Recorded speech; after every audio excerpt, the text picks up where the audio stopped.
Let's get nasty on a Wednesday. It's a Fast Lane on 101 at ESPN with Andrew Marsh, Carey Davis, Jamie Rivers, and Anthony Stalter. 201, your time check brought to you by Clarkson Jewelers, an officially licensed Rolex jeweler.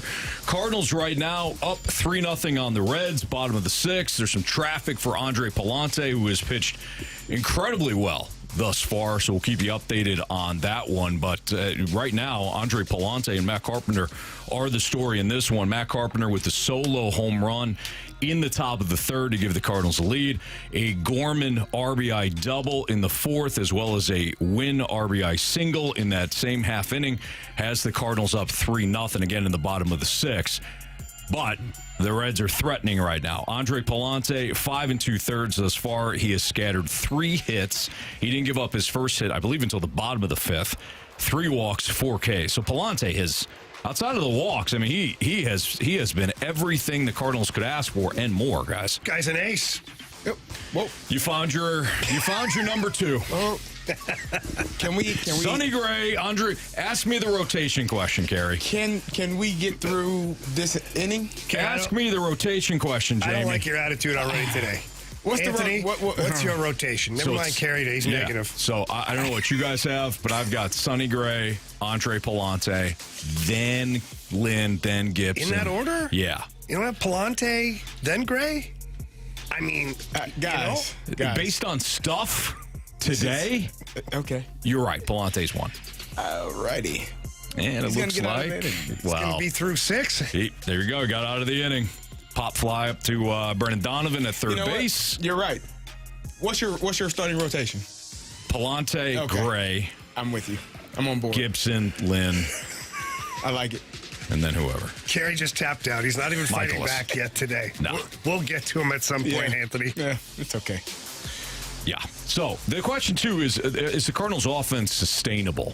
We saw it again last night. You know, today, just the 3 runs thus far, but hopefully they can tack on more against the Reds bullpen. But last night, they score 7 runs to even up this series. Mason Wynn, again, with another big night. He had the double. Well, he only had the 1 hit, but he had the double to score the 2 runs. Goldschmidt with another 2 hits. Ivan Herrera with the big night. 3 hits, 5 ABs. Nolan Arenado with an absolute rocket. There you go, buddy. Absolute rocket. Is that your- in the top of the 4th. Is that your second? Yeah. That's my second. Never forget your second. You never forget your second. That's right. Yeah. Picked a couple of one-pointers, but I don't care. Doesn't matter. It's just nice to have 2 on points. board. Just chipping away. Yeah, that's right. Chipping away. Just chipping away. That's right. So the Cardinals won 7-1. So, again, is this Cardinals offense sustainable to you guys? Well, that's a tough question for me to answer because what version of it is the real version? You know, we've kind of talked about that a little bit ad nauseum here lately. Is the first part of the season what your offense was that the outlier or is this? I'd like to believe that the beginning of the season, that crappy start, was the outlier. Yeah. And hopefully this is what your offense truly is. I think that Burleson is finally hitting the way the Cardinals thought he could hit.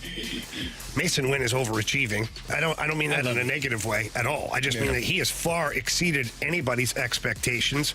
And they're getting good contributions up and down the lineup. Goldie's smacked a few around. Arenado gets one last night. So if that's the case, you know, Matt Carpenter, Marp, hits one today. It was just nice off the bench. You know, not off the bench. No, but, yeah, you know, he started, but I get you. He's a DH today. Yeah. He came off the bench to the batter's He circle. did. At some point, The he was on-deck on circle, that I mean. bench. The on-deck circle, then to the batter's box, and then hit. So you're right. He was on the bench to start everything. Thank you, Anthony. I appreciate you clarifying all Absolutely. of that for me. I got you, brother. Do you guys think it's a little weird that Arenado gets a day off after he finally hits a home run? Yeah, I would want to be right back in the lineup, assuming like there's If I'm Ollie, I'd be like- nagging small injury or something, but I would want to be right back in the lineup. And Ollie's done this a couple times now with guys who they're struggling, they hit a bomb, and then he need a day off. Yeah, here's your reward. I'm going to give you a nice day off. And I don't obviously he was mad at him for hitting a home run, but if I'm the manager and I have it earmarked for that to be a day off for Nolan Arenado, I think I move that day off to another day. Well, Yeah. if you do that, then you don't get the Matt Carpenter home run. So, you know, all things Well, Carp was the work out. DH. Yeah, because, well, somebody else would have been the DH if if Arenado was in the game. Carey, if it means Nolan Arenado starts to be a little more consistent hitting the ball, I'm okay with it I'm as good well. with that. I'm not complaining. I think, if it works out and we win the game, then no harm, no foul. You don't complain about it. But I do agree. Nolan Arenado had been struggling. Hit the shot yesterday. A line drive shot got Anthony on the board for the second time. Good for you and him. Yes. And it's one thing that he had been talking about. Just he didn't recognize the swing.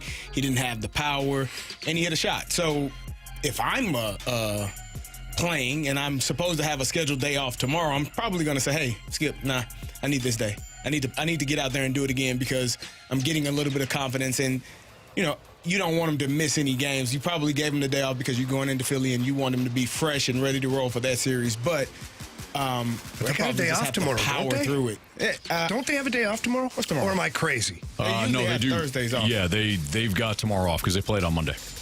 So It's typically how it goes. So like Arenado was going to get a day off anyways. I wanted to give him 2 days. 2 days apparently.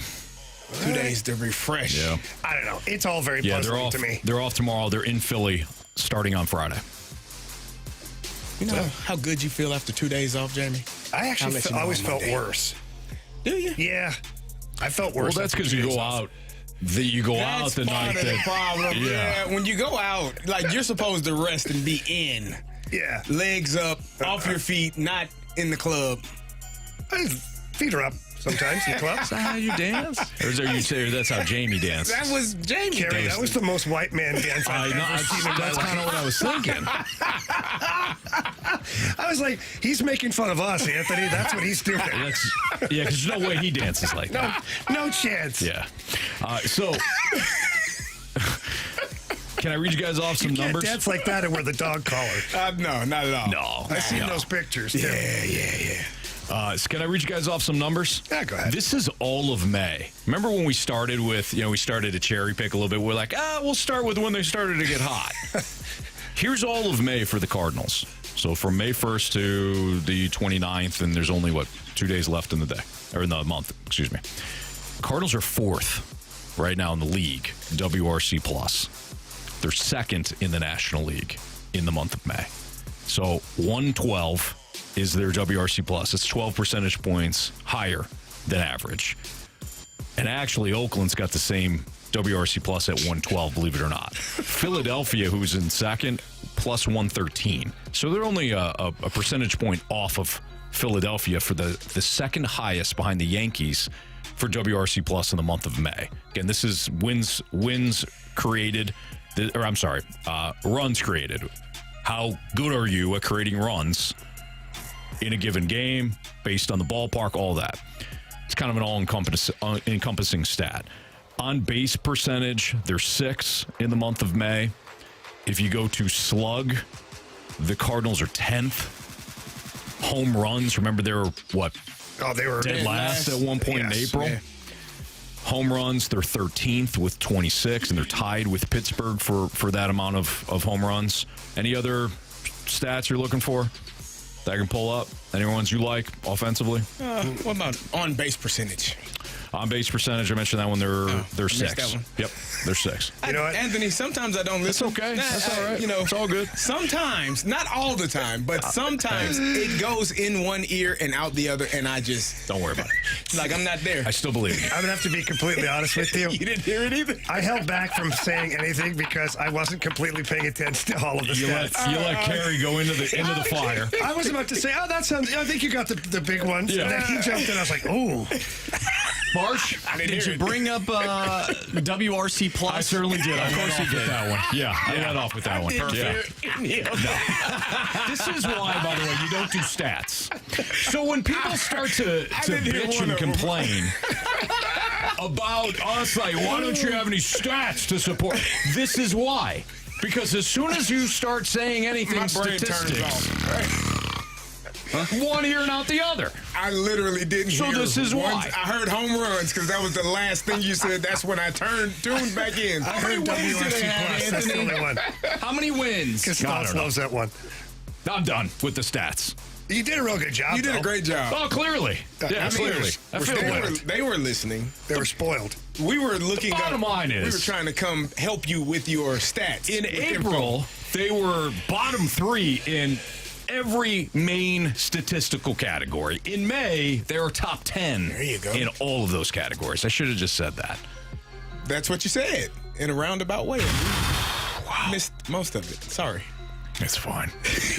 Cardinals up 3-0, top of the 7th in Cincinnati. They're trying to get a series victory against the Reds. It's the Fast Lane on 101 ESPN. How would you assess Oli Marmol during this winning stretch? I might put my text hat on and attack Carey next on 101 ESPN.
It's Fastlane on 101 ESPN.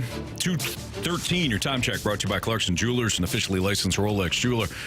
So, how would you guys assess Oli Marmol and the job he has done since this winning stretch turned around? Jamie, your hand is up. Yeah, Anthony, if we're going to use the same mentality as we used earlier in the season, Oli, quite honestly, he's manager of the year. Yeah, right. Manager of the year, because we want, people were screaming from the hilltops to have him fired. He was terrible. Worst manager in ever, Bob. Now the team's playing well. He's got to be the manager of the year, right? Yeah. There's no in between. I would say yes to that. I think Carey would also agree with that. I don't know. Carey's in a funny mood today. I am not in a funny mood. I think they are playing outstanding. They are 11-3 in their last 14 games with an opportunity to go 12-3 in their last 15, which I think is outstanding. I think it's spectacular. But that would put them right at 500, which is where I have been needing them to get above for a while now. Okay. And so today, you get a W. You'll be at 500. What is it, 27-27? Outstanding for where you were. Mm-hmm. But that is okay. There it was. Not where you need to be. It's about the journey. We got a long way to go. All right? So, manager of the year for the month of May.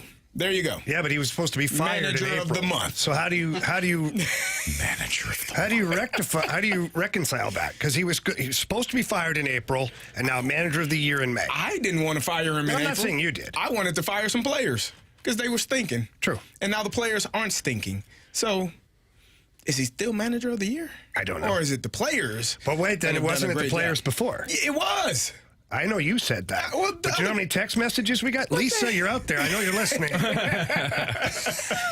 by the way, speaking of Lisa, if you guys want to leave us a mic drop on this, I think we're going to get kind of a spirited discussion on this because as we've outlined before, and Carey, would you like to would you like to demonstrate how this typically goes, this conversation goes? Why don't you play the role as somebody that is looking at this situation and wanting to give Oli Marmol some credit for what has transpired in the month of May? You want me to give Oli credit as a texter? No. Oh, as me. you, Carey Davis. Oh, okay, yeah. I will play the role of the angry This is always Cardinals a fun fan game. texter. Okay. And go. Well, I think, here's the thing. You need to understand. Oh, what? You're supposed to wait till they were over 500. Well, we're going to be right there today. So if Wow, you haven't certainly. been We're watching, acting this playing. We're role There you go. playing. We're acting this out. Jamie, you know that. Jamie's going to be different for you. Your clothes are on. Different type of role play. Yeah. The St. Louis Cardinals are doing an outstanding job thus far. I said 11-3 in their last 14 games, soon to be 12-3. If you watch these young players play, Mason Wynn, you talked about him earlier, Jamie. You didn't expect this level of performance. It is outstanding. One of the best young shortstops in the league. They got the Ellie De La Cruz kid. He's good, but he's no fine. Mason Wynn, right? So he's been doing outstanding. Lars Newbar hitting the ball pretty well, coming around, doing what we need him to do, being your starting right fielder. You got a guy. And when I say a guy, you know this guy, you love this guy. Paul Goldschmidt, what has he been doing? He's been doing, don't worry about today, worry about what he's been doing. He's been doing an outstanding job. And so when you start to come around, and let me not forget, because I almost forgot, Anthony's ace for the season now, Andre Pallante. He is your new ace for this team. Sonny Gray slotted in as number 2. And now you don't worry about your starting 5 because you got all of them. We're good to go. We're rounding things into form. And the St. Louis Cardinals are on their way. How do you feel about Oli Marmol? I love Oliver Thank you. Marmol. He's been doing a fantastic job. But the players are the ones that make the thing go. So when the players perform well, you know what you do as a manager? You kick your damn feet up in the dugout and you say, look at me, huh? Look at me. I'm doing a great job. And when they stink, you say, you guys stink. You got to play better so I look better. That's the job of a manager. I know it. You Mike coach Keenan. Anthony. This is what you do. You wait on your guys to perform. And when they perform, you get a lot of pats on the back. And when they don't, you just say, hey, we got to be better at the plate. We got to be better in the field. I have to do a better job. I really don't. They got to do better. And they have been. And we, St. Louis Cardinals LLC, have been winning. Thank you. You're welcome. Well, So you kind of played the texter role there. I've got nothing now. Because I was going to go through the Oli Marmol doesn't deserve any credit bit because the players are performing. Whoa. We like to hammer him in April when they're not playing well. It's Oli's fault. But now that they are playing well, the players should get the credit. I believe the stat, if the game holds, which who knows, Carey jinxed the hell out of them. It's very true. If the score holds, I think they'll be 12-3 since Oli Marmol got ejected. That sounds about right. Yeah. I did It's the see one winning of the tweets with the numbers. Yeah. So, quite honestly, Cardinal Nation flat out just needs to thank Oli Marmol for everything that he's been doing. That's what I'm Yeah. saying. He tolerated those bad players at the start of the season. Got a little angry at the umpire, straightened things out, kicked all those guys in the pants to get them going. Right. And look at what they've done. Now that they're following Oli Marmol, with the knowledge he's gotten over the years from being a manager 2 years, and then This is 3. 2 years, 2 years and 2 months. and having worked under the likes of Mike Schilt and those guys in the past, Oli Marmol, honestly, he deserves an even longer contract extension. Whoa! Yeah, you know what, Jamie? You said it. There you go. Whenever you're ready, Yeah. these are waiting on you, sir. That's more fun to mess with people. So, Anthony, you've always said that the manager really doesn't do anything in baseball. No, I've never said those exact words. Okay, I've well, kinda something said it. along the lines I've always of that. said we overrate. Hold on, let's get this. I know you're. Yeah, the Reds just scored after What? Carey jinxed it. Wait. There's my guy. Go get him. I know you're saying that. I know you're saying that tongue in cheek, but No, I couldn't remember what you said. fair enough. Carey can't either. Literally during a segment. My words aren't impactful. What I've said was that we overestimate the role of the manager. So how has he been managing this bullpen? Do you think he's been doing a good job, or is it a wait-and-see type thing because we don't know what they're going to look like maybe come July or August? if I may, Anthony. Sure. You can only make for dinner with the food that you have, right? You can only cook the dinner with the food that you have. Going off your buddy there, Bill Parcells. Bill Parcells, yes. If I'm going to be the cook, I'd like to be able to buy the groceries. Yes. Yeah. You want me to be the chef? I'd like to buy the groceries. Yeah. And so Oli Marmol, all he can do to prepare dinner is take the ingredients that he has. And For sure. If it's sloppy Joe is what you get that night, that's because that's all he's got in the fridge and in the cupboards. It does make sense. No, but I think he's been doing a pretty good job, though. I do too, but it is funny. I think, Carey, when you're not playing a role here, your point has always been in April when the offense was absolutely dreadful. What do you want Oli to do? That's my point. People they're crushing Fire this him. guy. Like, fire to him. do He's what? not getting the most out of the players. So now is he? I think people. This is why I say we overestimate the actual. Yes. It's 162 games that a manager has to do what? Manage the team. We pick out the games that don't go right and then work backwards from there. So if they lose today, right? They were up 3-0. Now it's 3-1. We will work backwards and say Oli didn't choose the right relievers. It's Oli's fault. But if they win, it is whoever lined up here, John King, Kyle Leahy, whoever, Leahy, Mr. King, Leahy.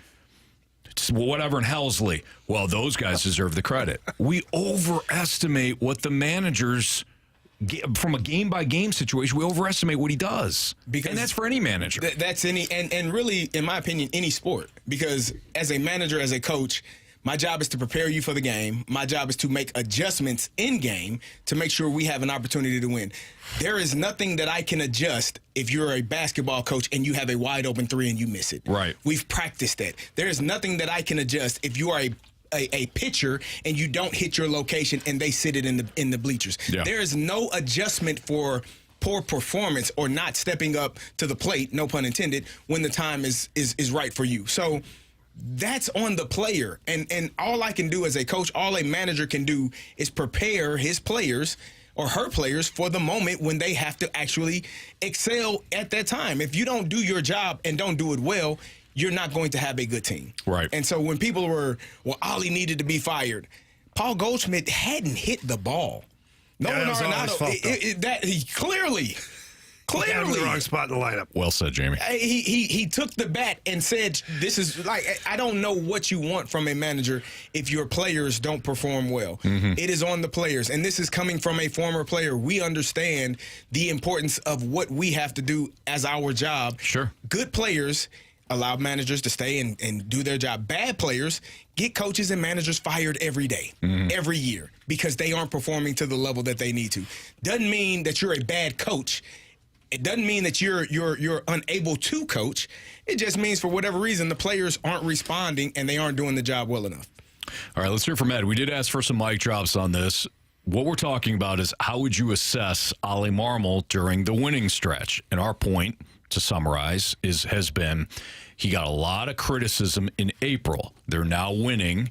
They have turned things around. They're not to 500 yet, but they've turned things around in May. So how would you assess the job that he's done in May? Here's Ed.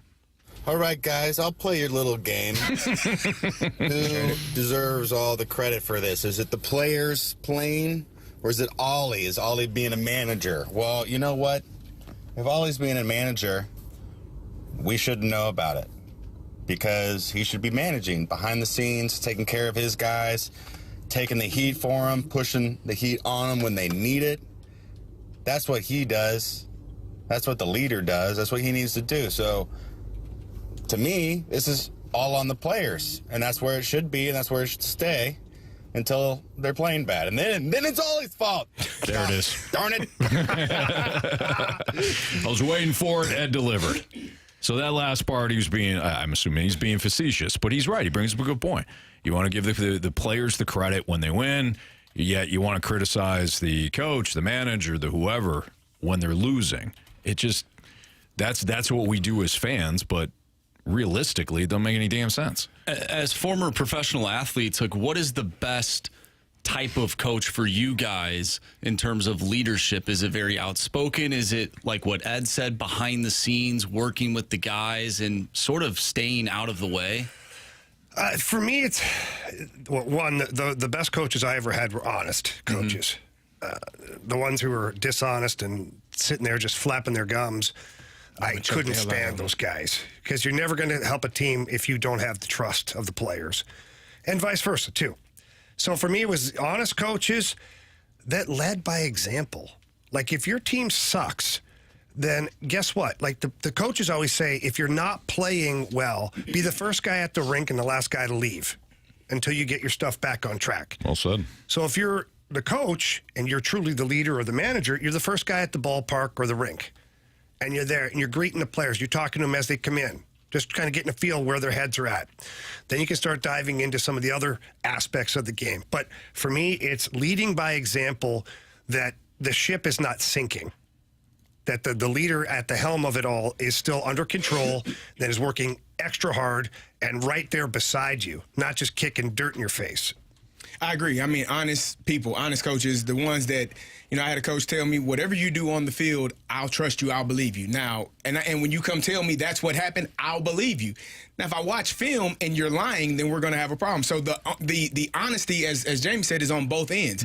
Like, I have to be honest. Man, I just missed the block, bro. I my bad. Or no, I was supposed to get him. The lineman chipped him. He knocked him off, and I was unable to. He did something, and so now when he watches the film, that's exactly what happened. But if I'm lying or not being honest and saying I did something else happen, he's not going to believe me, and our relationship is going to be strained because of it, because he can't trust me. And so as a coach, I prefer, like Jamie said, coaches that are honest, that are open, and telling the truth to you and to every person in that room. Like, we all have to have open dialogue. This ain't good enough, or no, that was really damn good. Continue to do that. Those are the people that players want to play for, that they'll run through a brick wall for, that they don't want to stink it up on the field or on the ice, because they know that this person's job is in jeopardy if I don't perform well. So having coaches that you trust, that you believe in, and that believe in you are always the best coaches. And I'll say one more thing. I think I wish I was able to find the clip, but there was a clip after one of those games. I think it was in Milwaukee where the Cardinals lost. And I heard Oli be probably the most contrite that I heard him. He was going back and forth with a reporter, and the reporter asked him about the losing streak and how does it feel. And he was like, no, you can ask me whatever you want. We're not playing well. We're not doing a good enough job. That is what you have to be as a leader, a honest person. Don't sugarcoat it. No, we're right there. No, you weren't. Yeah. You were stinking. And everybody wasn't performing at the level. Don't lie to the media. Don't lie to the players. Don't lie to the fans. It wasn't good enough. He admitted it at that point, and then they started performing well. Are those two things tied together? I don't know. But I know being honest and being open as a manager, it forces your players to do the same and work harder for you so that you all can win games. Well said. That's Carey Davis, Jamie Rivers, Andrew Marsh, and Anthony Stalter. Speaking of Marsh, he's got what's trending for you next in the Fast Lane on 101 ESPN.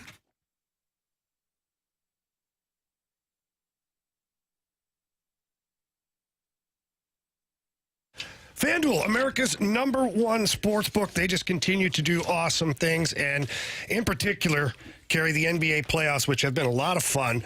Right now, FanDuel, what they do for new customers is they're going to give them $150 in bonus bets with any winning $5 bet. Yeah, Jamie, that's $150 to use on same-game parlays, live bets, championship futures, and so much more. There's no better place to bet all the playoff action than America's #1 sportsbook. Those live game, same-game parlays are pretty exciting. You can choose while the game is going on, and you can make bets while you're watching the game to try to, win you some money. Well, if you got an edge, you're watching the game, you see maybe that odds makers are a little slow on a certain team, and you think, okay, well, it's one of the best players not playing well. You can make adjustments to your live game plays with FanDuel. Like Carey is selling you, same game parlays, live bets, championship futures. It's all available, but you do have to sign up. Visit FanDuel.com/fast to get started. And then right now, that the new users can use, new customers get the $150 in bonus bets, which Jamie was just telling you about, with any winning $5 bet. It's all available at FanDuel, the official sports betting partner of the NBA. Must be 21 or older and present in Illinois. First online real money wager. Only $10 first deposit required. Bonus dish is non-withdrawable bonus bets, which expire 7 days after receipt. Gambling problem, call 1-800-GAMBLER.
101 ESPN Sports Center. I'm Andrew Marsh. It's time for a Sports Center update driven by Johnny Londoff Chevrolet and Johnny Londoff Autoplex. The Cardinals lead the Reds 4-1 heading to the bottom of the 8th inning. The Cardinals picked up a win yesterday as well, so a win today, and they'll win another series. We'll keep you updated on that one. We'll also talk with Brad Thompson once the game is over, so stick around for that. We'll keep you updated on when that interview will take place. Tonight on 101 ESPN, you can listen to the Oilers and the Stars. Game 4 of that series as the Stars lead that one 2-1. Pre-game for that starts at 7 o'clock. I'm Andrew Marsh, and this Sports Center update is driven by Johnny Londoff Chevrolet and Johnny Londoff Autoplex. See them at londoff.com. Chevy, together we drive. Are you kidding me?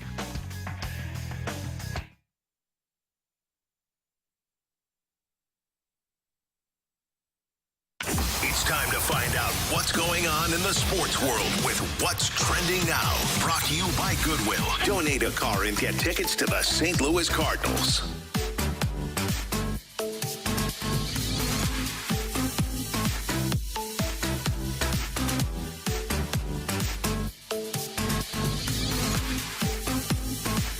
Welcome back to the Fast Lane here on 101 ESPN with Anthony Stalter, Jamie Rivers, and Carey Davis. I'm Andrew Marsh, and it's time for What's Trending.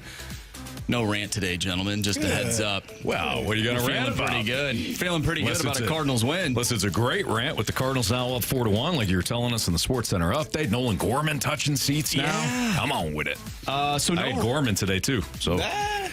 Really? In my head. Yeah. I picked anybody today, unfortunately. Actually, I had Carpenter. You had Gorman. It's a good point. Carey, who'd you have? Why does he get the points? We're tied at the top. Hey.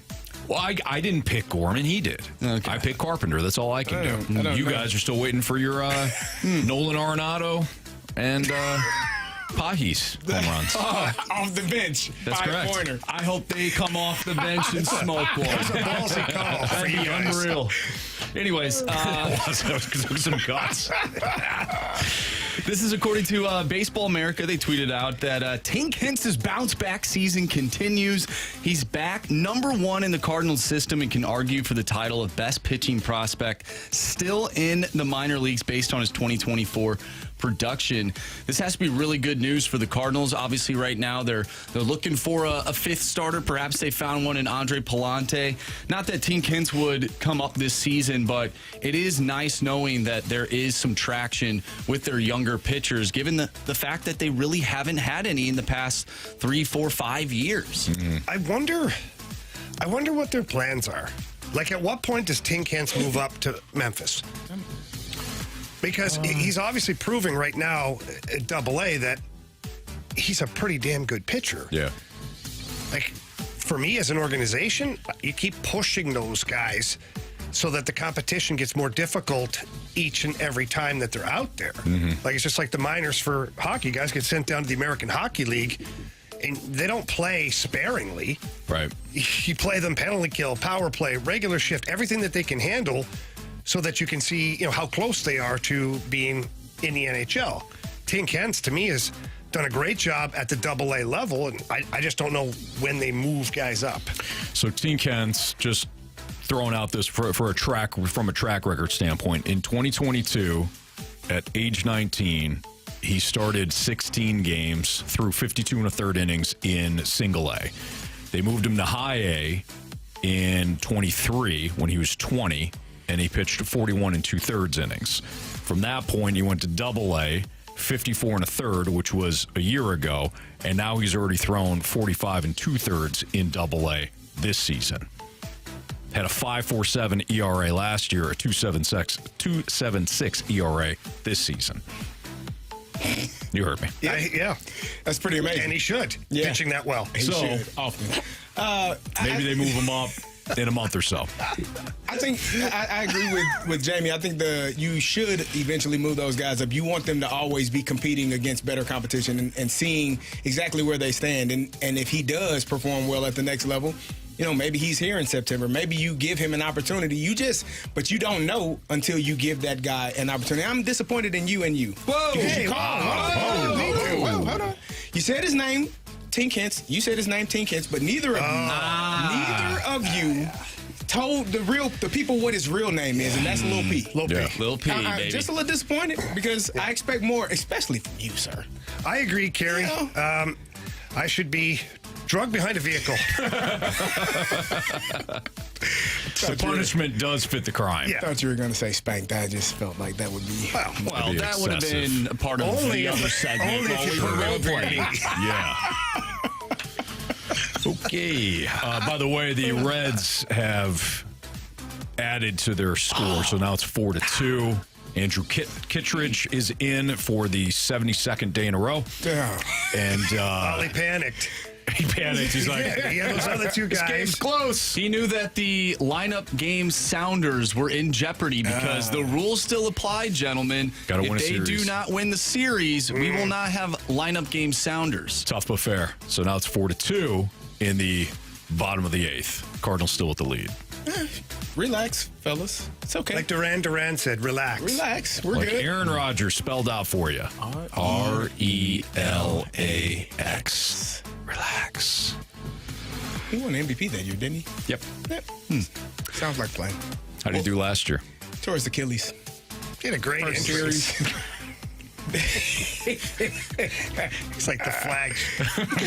He brings that flag out. You like this? No. Oh, wait, sorry. That was a different guy. Go ahead, Marsh. Are you not entertained? Are you not entertained? Different guy. Speaking of being relaxed, the Timberwolves can relax a little bit because they finally won a game in the Western Conference Finals. 105-100. The under hit. Sorry, Carey. Yeah. But the Timberwolves avoid the sweep, much like the Cardinals usually do. They avoided the sweep in a positive way, of course. Of course, naturally. Do they have any chance of getting God, no. back in this series? I know it's next to nearly impossible given the statistics. Since never happened in the NBA. No. Maybe there's a first. When I saw, Minnesota is literally due because that city is cursed for their sports teams. when I saw Luka Doncic fall to the ground diving for a ball, go around the back of his head, blind pass to Kyrie, who Kyrie comes in, has the easy layup, but then finger rolls it backwards to one of their teammates, and he hammers the alley-oop. Boom!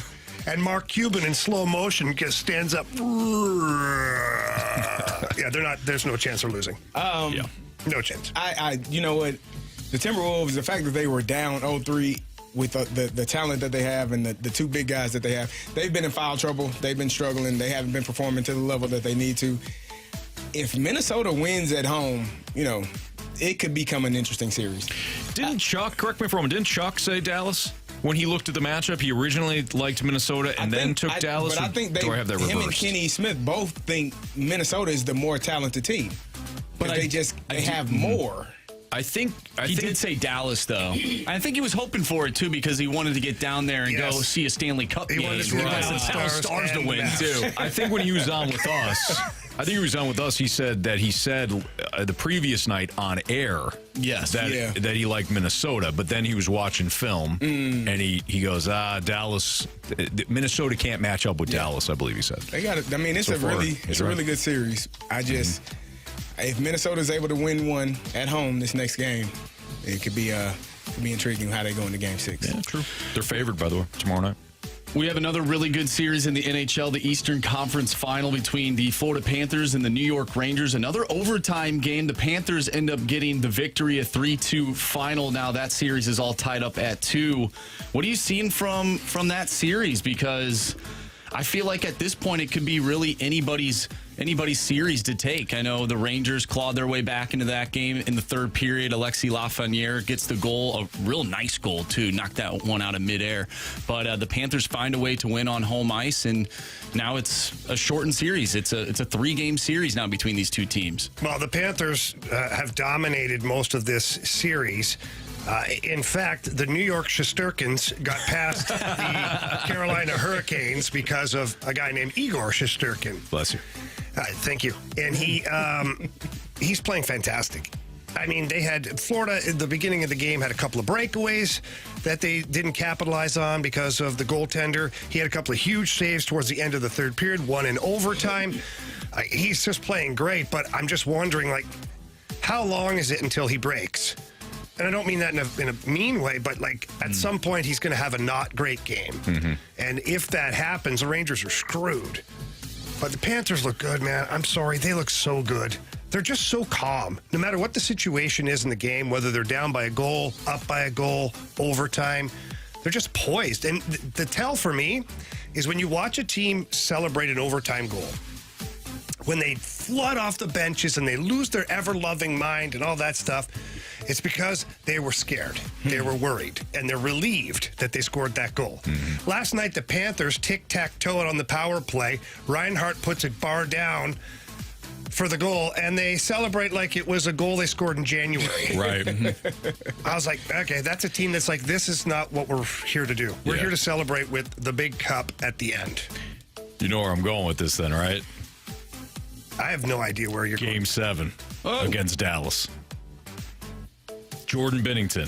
Oh yeah, you're a psychopath. After Maroon scored the game winner, Jordan Binnington, they've got the shot of him from the top, looking down. And he skated off like they just lost. Or at the very least, it was a preseason He gave game. his posts a tap and then just left. And that was it. That was the moment you and I affectionately called him a pure psychopath. Yeah. He is a goaltender. I mean, just dink, dink, good. But it was like just business as always. Business as usual, Marsh. All right, that's what's trending here in the Fast Lane on 101 ESPN. Typically, how long is the championship window open for a team? We're going to dive into that next.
Fastlane on 101 ESPN. Typically, how long is a championship window open for a team? And we can, kind of go in a bunch of different directions with this. But, just in general, if you look at the Panthers, for example, with acquiring Matthew Tkachuk, how long now can they be spenders? How long should they be spenders?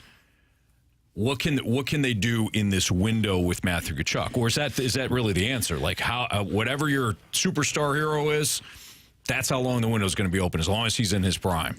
Well, it certainly helps to have a centerpiece that is an elite player.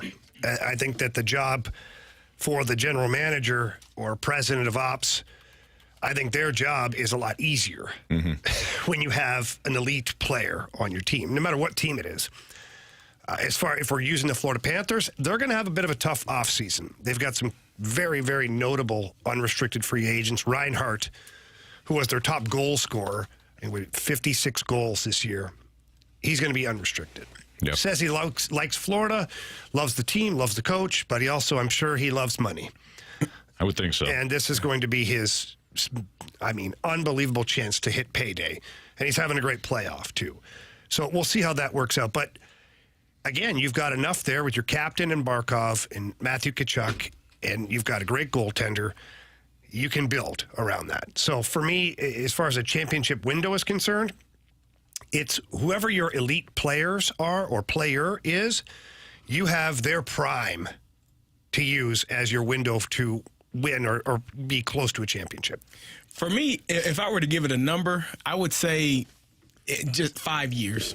Because in that time, and that's like start to finish, that's you win a championship your first year, or you win one in your fifth year, or you win one anytime in between there. And that's for a couple of reasons. One, what you just talked about, free agency, players, movement, guys get contract ending, and you either have to re-sign them or finding someone to replace a good player. And players starting to age out. Like you start to, in a 5-year span, where you were at 25 to where you are at 30 is completely different. Where you are at 22 to 27, you may not be ready at 22, but 27, you're in the middle of it. But having those people around you, it just shifts every year. And as a from college to professionals, every single year, the team is different. Like whether it's college, the seniors graduating and freshmen coming in, whether it's the pros, guys moving on because of free agency, guys retiring, guys getting cut, rookies coming in. The team is never the same from year to year. And so the further away you get along in that process, the more the team changes and the harder it is to sustain that championship window. Yeah. I don't envy GMs that, look, you want to win, of course. You win, you get this grace period, everybody feels great, you accomplish something. And then, of course, you start to rebuild within that championship window. But you've got to pay the guys, and you want to pay the guys that helped you win that championship. Some of them, not all of them, but some of them start to age out of how much they should be making, so you're overpaying a little bit. We've seen this in various sports. We saw this with the Phillies when they won their championship, and then some of their top players started to get big-time money. Either the play fell off or guys like Ryan Howard, local products here, got injured, like against the Cardinals in that playoff series where, he tore his, I don't know if it was Achilles or ACL, I think it was Achilles. Yeah. And then all of a sudden, boom, but he's still making all that money. And in baseball, the contracts are guaranteed. We saw this with the Giants as well. The Giants started to pay a lot of the guys that helped them win their 3 titles, of course.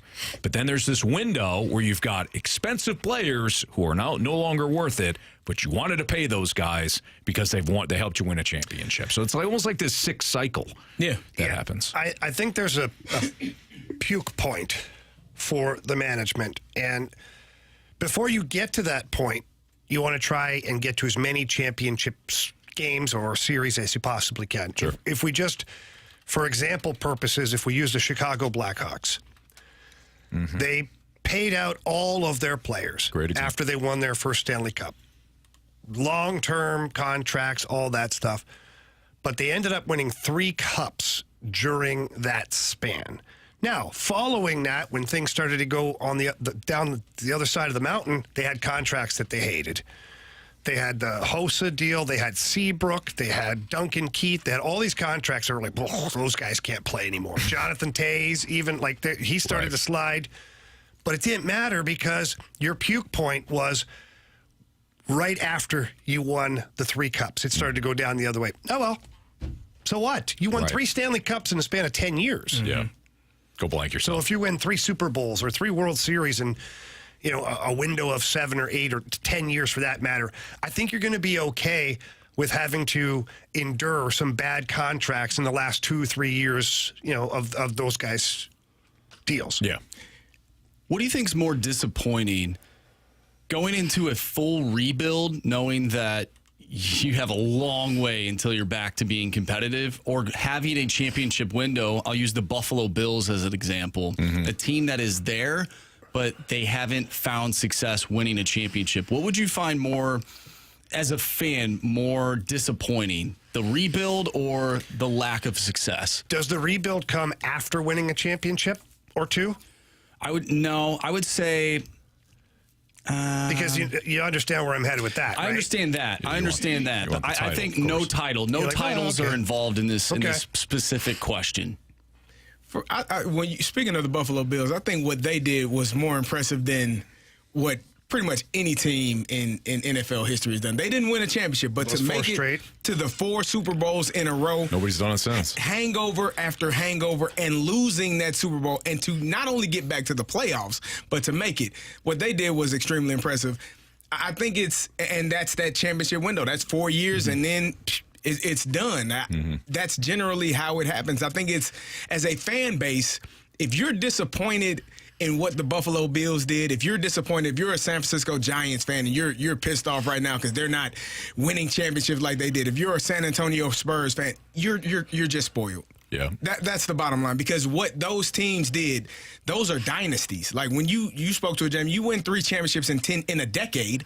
That's a dynasty. That's 3 out of the 10 years. Only nobody else is winning in that span. So, I mean, not to that rate. You're just spoiled if you're not happy or pleased with what you saw. If you're a Buffalo Bills fan, shame on you if you didn't embrace that moment and appreciate what they were able to do. No, they didn't win a championship, but it is hard as hell to win a championship. It's harder to make it to 4 straight Super Bowls and keep going back knowing that you didn't win the year previously. So, yeah, I think as a fan, you just have to appreciate the moment and understand that it is hard as hell to win a championship, and not every team is going to win one.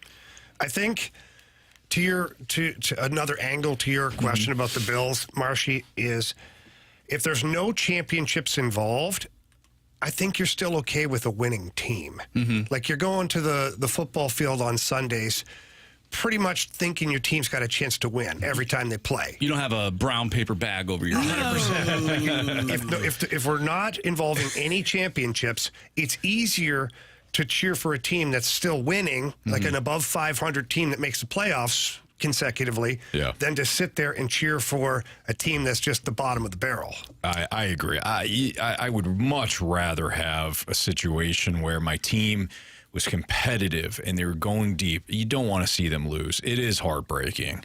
You get close time after time again. It's tough. I mean, you talk to Donnie Fandango now about the Bills. I mean, but it's much better than you're not in it every year.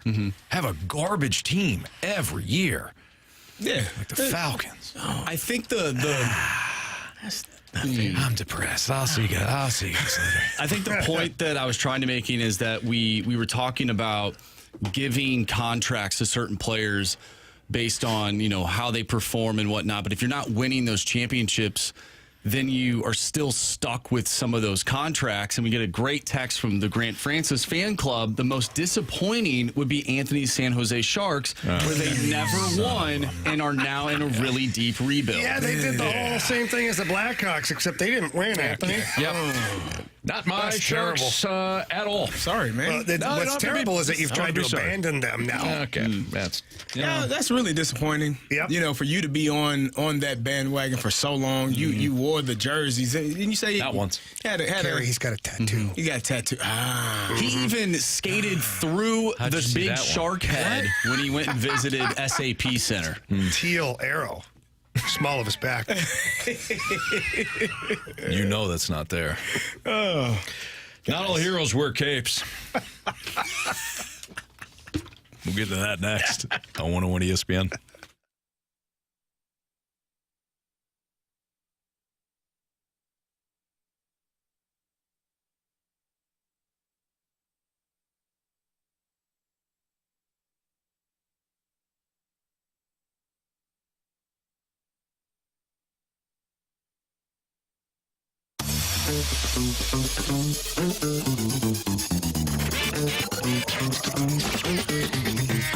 If you are currently looking for a brand new vehicle or pre-owned vehicle, please visit my friends over at Londoff Chevrolet. They've got fantastic deals out there right now. 2024 Chevy Equinox, suggested retail price $35,160. That Londoff price $32,660. Save $2,500 on that. And again, I want to talk about those 2024 Chevrolet Trax. They're an amazing vehicle. New body style, looks so sharp. They got pricing at that starting at $21,495. Plus, Johnny Londoff Chevrolet includes a lifetime warranty on all new Chevrolets and most of their pre-owned inventory. That Londoff Pro Certified Lifetime Powertrain Warranty comes at no charge and covers the vehicle for as long as you own it. There are no mileage limits and no time limits, and you don't pay a dime. So please hurry in now to the original location in Florissant, Missouri, or that brand new Londoff Autoplex located out in St. Peter's. Both are super easy to get to. Staff are amazing at both locations. Customer service is incredible, and you're going to absolutely love the vehicle that you drive off that lot. So again, go see them or visit them online at londoff.com or londoffautoplex.com. Are you kidding me? Johnny Londoff Chevrolet.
You know, I made a living, of hitting the ball in the air to the pull side, and I got to find a way to get that back. Now, I don't think you get that back by just trying to pull it. Obviously there's you got to get your body in the right place, and think probably right center and then let that happen. But, there's some flaws that I got to fix. It's frustrating, and I'm dealing with it by, working and trying to figure things out.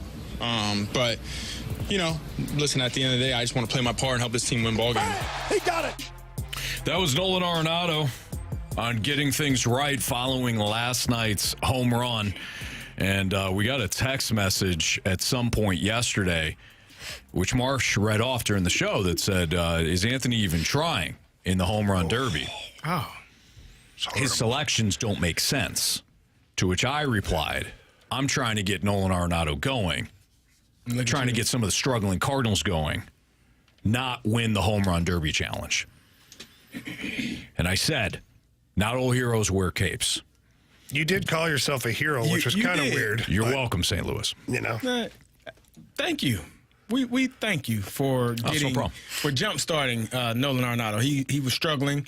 You picked him yesterday, and clearly he hit a line shot and got you on the board for the second time this season. Well, it's not about me, Carey. It's not about me. It's about getting some of the struggling hitters going, and Kind of is about you. that was the key. You know, now was I myself a hero?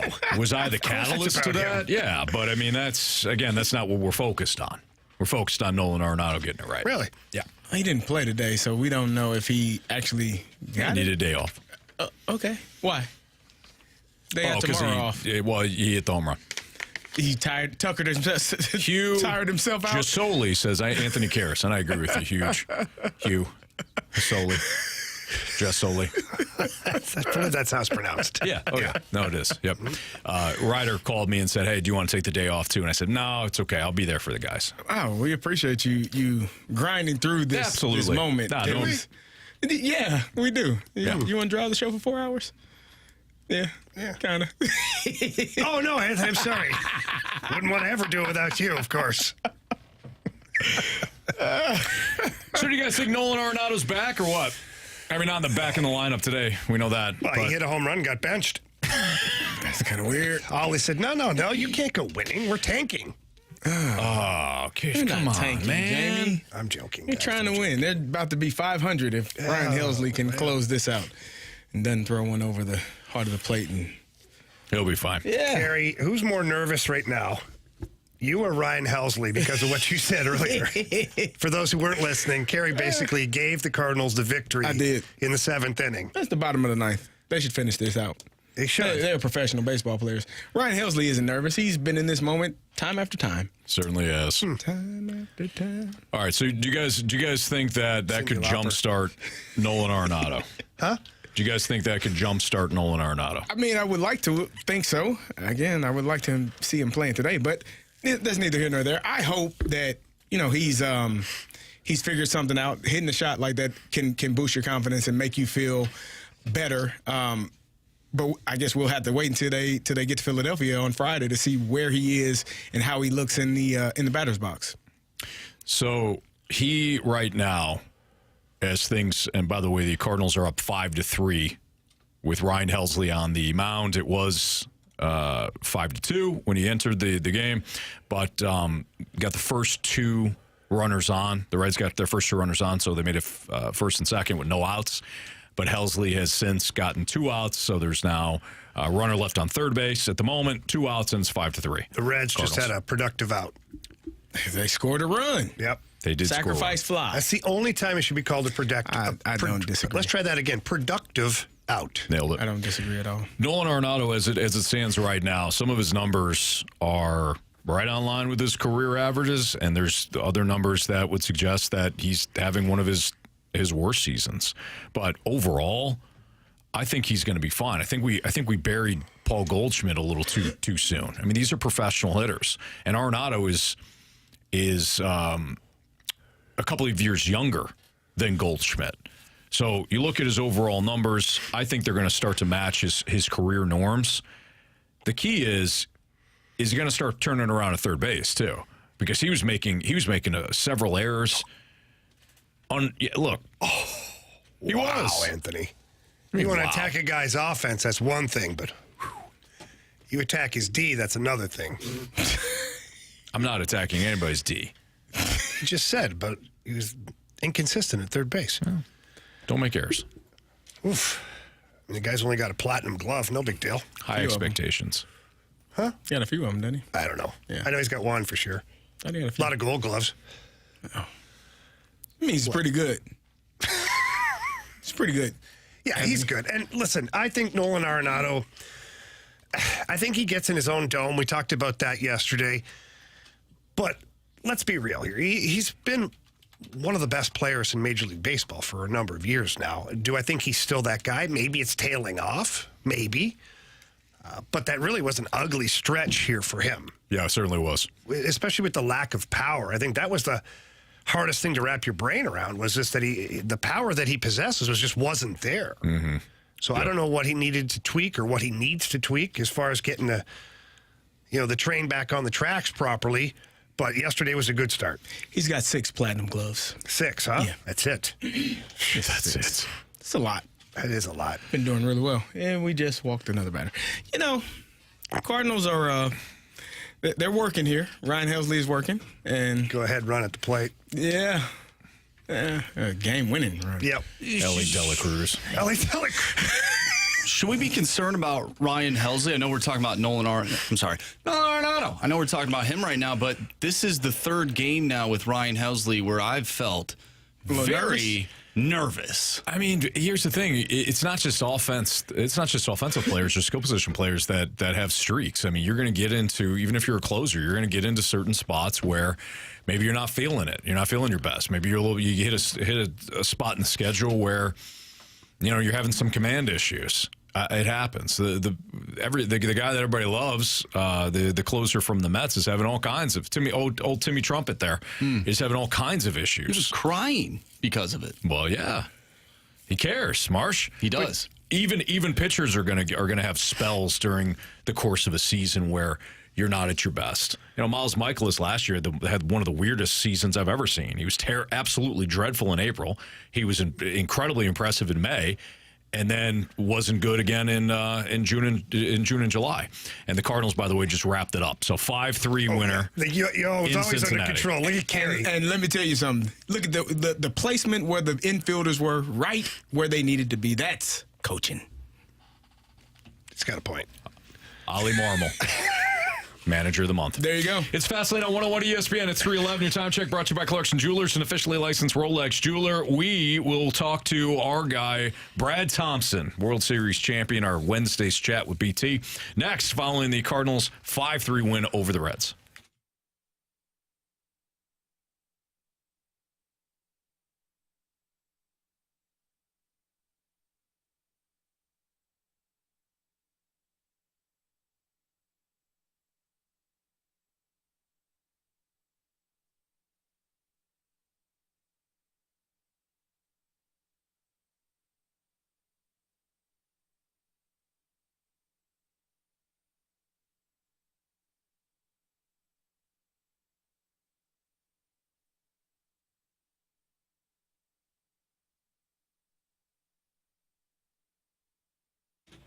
Gloria Lou with your home sold guaranteed realty is the best in the business. And for you people out there that are selling your home, the agent you choose to sell your home, it matters. You need a written guarantee that you will get the desired price and be able to close in your time frame, eliminating all that guesswork. And that's exactly what Gloria Lou does. I'm sure you also want the most money, right? Yeah, probably. Gloria Lou already has the buyers for you. Thousands of them in her database that are looking for homes just like yours, and they're willing to pay top dollar. And it's important that you price your home the right way.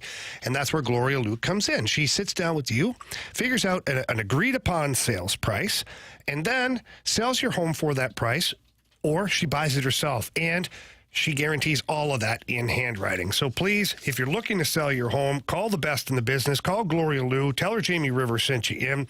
That number's 314-325-6888. Again, that's 314-325-6888. You can always visit GloriaHasTheBuyers.com. Conditions do apply. Gloria and the seller must agree upon the sales price as well as the possession date.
time for some high heat with BT on 101 ESPN. Inside and high.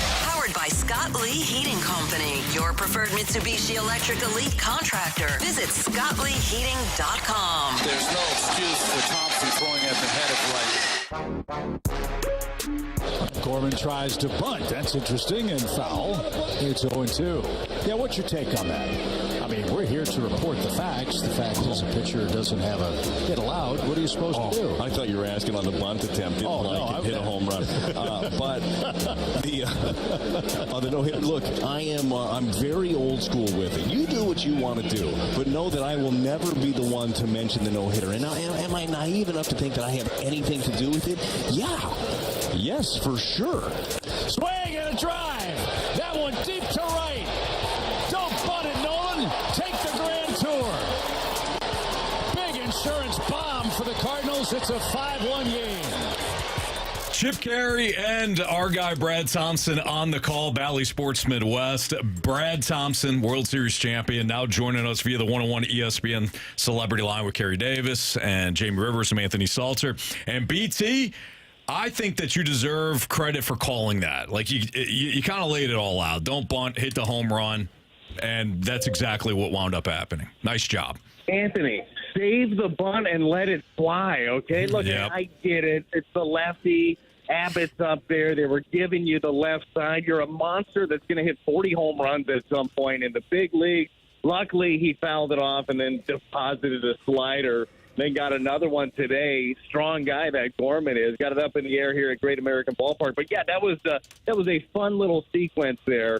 And it all happened when we were talking about Chip not jinxing any no-hitters again. So it worked out pretty well. So, Brad, this and the Cardinals are working out pretty well right now. In the month of May, they've turned things around. They are now officially at 500 with the 5-3 win today against the Reds. And, of course, BT was on the call for Bally Sports Midwest. When it comes to this turnaround, can we just say, look, it has everything to do with this offense going from being dreadful in April to being top 10 in a lot of statistics offensively in the month of May? Yeah, well, absolutely. And then you couple that with the fact that the pitching staff is still doing what they were doing. Actually, the starting staff, and we'll get into Andre Pallante in a minute, I'm sure, but the starting staff has been solid. You look at coming into this one, they had an ERA in the ones over their last 7 outings, so that group has been good. But, yes, now they're starting to hit. The Cardinals have had a good approach. It's not like they're not expanding their zone as much. They've been, as a team, they've been really good with 2 strikes. Goldie obviously helps when that guy is rolling. We've seen him with the 2 home run game on Sunday, added a home run in the first game here against the Reds, and just starting to get on base consistently. Great to see Nolan Arenado get that home run in the ball game yesterday. Scheduled off day for him today. But, yeah, absolutely. It really is as simple as if this team hits, they have the pitching to compete. Finally back at 500 for the first time since April 17th. And as Chip and I were talking about on the broadcast, hopefully that is a mark that ends up being in your rearview mirror for the rest of the season. BT, I can't imagine too many people had Andre Pallante going 6 scoreless innings on their bingo card heading into today. I mean, he looked really good. He looked under control. It reminded me of Andre Pallante a couple years ago. Well, and you're right, Jamie. I mean, remember, he did start those 10 games back in 2022, and you saw a couple of them where he got deep into the game. Like, today really was a coin flip. You didn't know exactly what you were going to get because you looked at the numbers at AAA, and the ERA was good. He also had walked 13 guys and only struck out 9, and then the first inning he ends up walking 2. But he did a really nice job of just pitching effectively with his fastball. He worked in that sinker that he got sent down and worked on more and more as a weapon against the right-handers. They did load up a lot more lefties against him. Well, I think that is doing Andre Pallante a favor because we know the ground ball rate against the lefties specifically. He was awesome. He kept the pitch count down. And I'd have to believe at this point, why not give him another run at it when you need a 5th starter? Because he got the job done. Like the answer for that number 5 spot until Steven Matz comes back, it's not an obvious one in the organization. There's not somebody at AAA that is saying, "No, this is going to be me." We're not like waiting in the wings for that guy like we have over the years. Andre Pallante could be the guy to fill that void, and maybe this is the role for Andre. Maybe he's better when he's stretched out a little bit longer. BT, can you talk to me about Mason when he now has an 18-game hitting streak and does not look lost at the plate at all, does not look like a rookie, looks very comfortable, and is an exciting player to watch? What are you seeing from him and his patience and his poise as a young player? Carey, I know this because the stats bear it out, but there's not a better hitter in baseball with 2 strikes right now. He's got the highest. Coming into the game today, he was hitting .287 with 2 strikes, and then he got 3 2-strike hits in the ball game today. He was the closest guy to him was Mookie Betts. Don't know if you've heard of him. But like this guy, he really is like everybody's trying to throw now like soft stuff down, away. He'll drive it the other way. He'll hit the big doubles. He is doing everything that you could possibly ask him to do, and he is shortening up with 2 strikes. He's not coming out of his shoes. He actually has a real approach there, and it's just quick barrel to the ball. I mean, guys, it has been so fun to watch him, and Carey, I totally agree. He doesn't look like a young guy that's doing it. This doesn't look like a guy that struggled at the plate at all last year. He looks like he's got a veteran approach, and, oh, by the way, he's one of the best shortstops in the game. Brad Thompson joining us right now on the Fast Lane on 101 ESPN. BT, you had mentioned Nolan Arenado before. He had the scheduled day off today, but he hits the home run last night, and he's been vocal about his struggles and how things have kind of impacted him. Do you think, being around these guys, being at the ballpark, do you think that we could see a situation where, just like Goldschmidt, something like last night can get him going?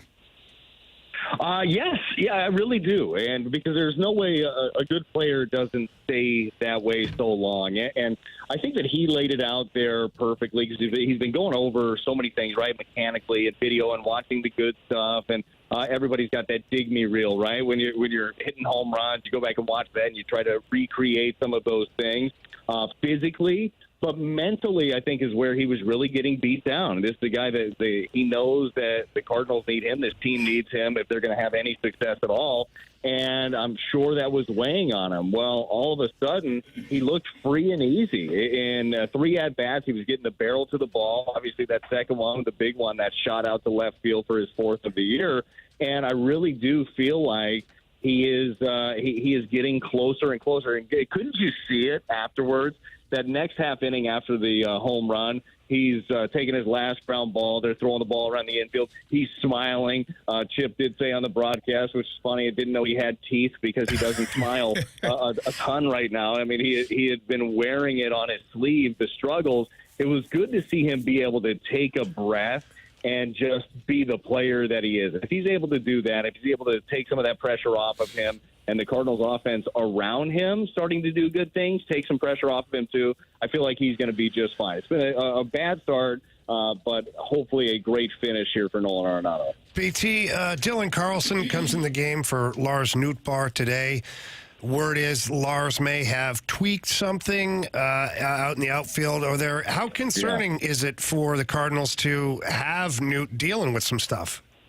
Yeah, I think it's very concerning, and we'll see. I haven't heard yet word on that, but we saw Lars Nootbaar on a checked swing. He stopped his swing, and you could see him grab his side a little bit. So the first thing that you think about is potentially maybe oblique or something, and it's sheer speculation. Again, have not heard anything when it comes to Newt. But it is concerning. This is a guy that gets on base at a very high clip. He plays a good outfield for you. He brings a big energy, and you need him out there, especially with Tommy Edmonds still on the shelf.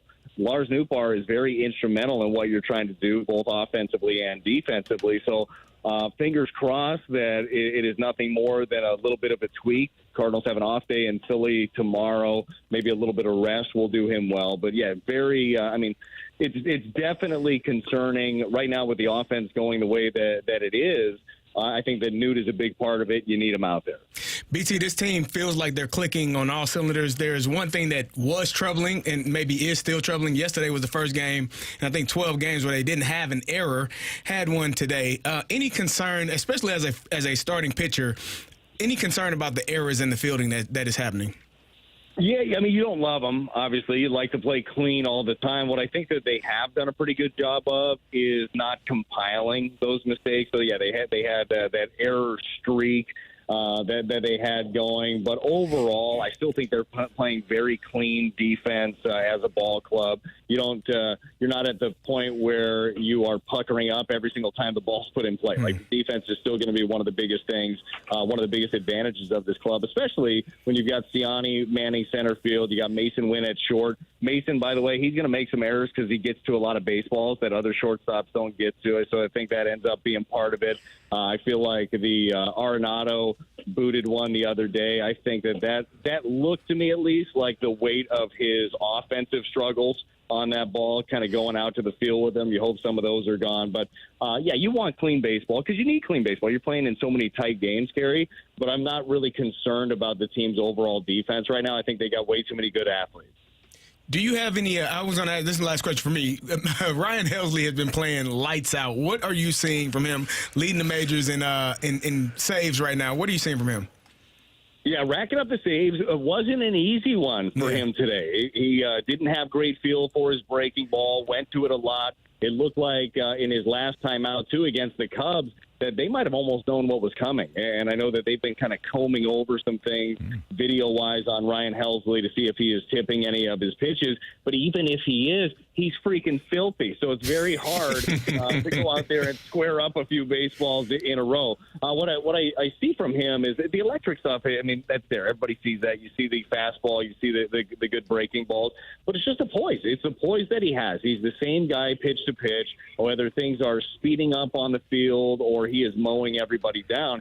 He has got a perfect mentality for the back end of the bullpen. And if he ends up, knock on wood, if he were to blow a save, he's going to be ready the next day to shut the door. It takes a special person to be able to do that job, and he's doing it as well as anybody in the league. BT, great stuff as always. Great job on the Bally Sports Midwest broadcast. Enjoy your day off tomorrow or your traveling day, and we'll talk back with you next week, man. Sounds good, guys. Hopefully we got some more good Cardinal baseball to be talking about because this road trip is not getting any easier going to Philadelphia and then Houston. That's true. Very true. All right, buddy. We'll see you, man. All right, fellas. See ya. That's Brad Thompson, World Series champion here in the Fast Lane on 101 at ESPN. We will have an opportunity to talk a little bit about Andre Pallante coming up because, yeah, Jamie, you'd remarked he looks like the same guy that he was a couple of years ago. And BT said, yeah, probably give him another shot here. Why not? Especially with Steven Matz. Legends never die, Anthony. No, you're right about that. Absolutely. Yep. Hot take or hot garbage. We'll play that next on 101 ESPN.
Fellas, quit paying too much for your ED meds. We know you're out there. You're looking for that little blue pill, the gummies, whatever it takes, right? I don't blame you, but quit paying too much for it. Visit the Medicine Shop in St. Charles. They are your destination for cheap ED meds. They've got the generic called Sildenafil for less than $2 a pill. Prescription required, of course. And you also have a fantastic program offered by the Medicine Shop in St. Charles where they give you free discreet shipping and delivery to your home or your workplace of any of the regular medicines that you take. And it's a great service. I take full advantage of it, whether you travel a lot, you just have a busy life, or maybe you just can't get into the pharmacy. Don't worry about it. They'll come to you. The Medicine Shop in St. Charles, they take great care of all of their customers. And if you do visit their pharmacy. The representatives are awesome. Any questions that you've got, whether it's cold and flu, maybe allergies, I mean, they're tough this time of year as well. They're going to point you in the right direction, and they're going to take great care of you as well. So please stop by there. Tell them Jamie Rivers sent you in. They love hearing that. But if you can't do that, get there online. Visit them at stcharles.medicineshop.com. That's stcharles.medicineshop.com.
ESPN Sports Center.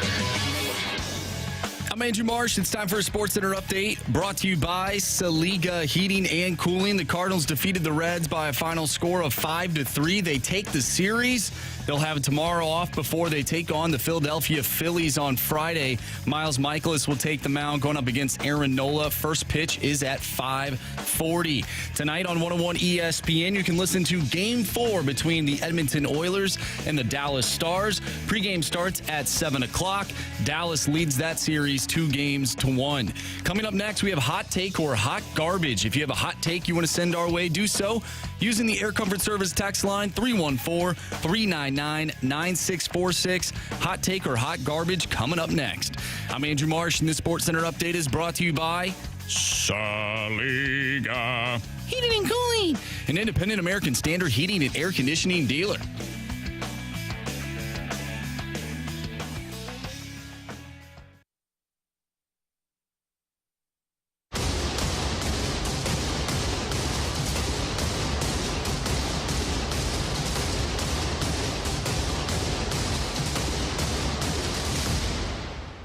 Hot Take.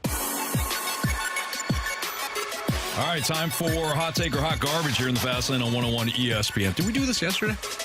Did we Hot Take or Hot Garbage yesterday? We did Are You Sold? That's right. It's way different.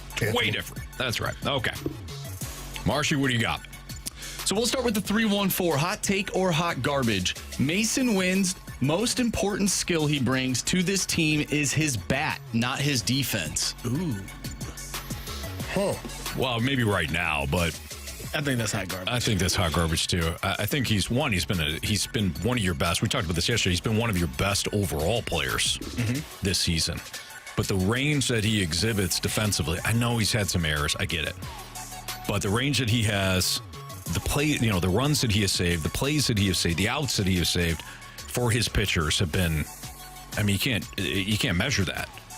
His bat has been excellent. Don't get me wrong. And another big hit today. But for me, I think his value is equal between his offense and his defense at this point. Maybe a little bit more defense, but do you think I maybe don't want to take anything away from his offense because of the performance up until late by the hitters that maybe you could say the bat has been more important? I would say right now it has, yeah. But overall, in the long run, it's going to be his glove. Mm-hmm. Yeah, I agree.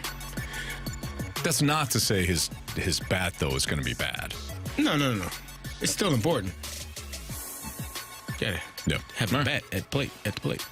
Certainly helps. You definitely need it. Yep, absolutely. From the 636 hot take or hot garbage, Dallas will represent the NBA and Stanley Cup finals, but only one of them will win. Yeah, I agree. That's a hot take. I think that Dallas will the Stars will get to the final.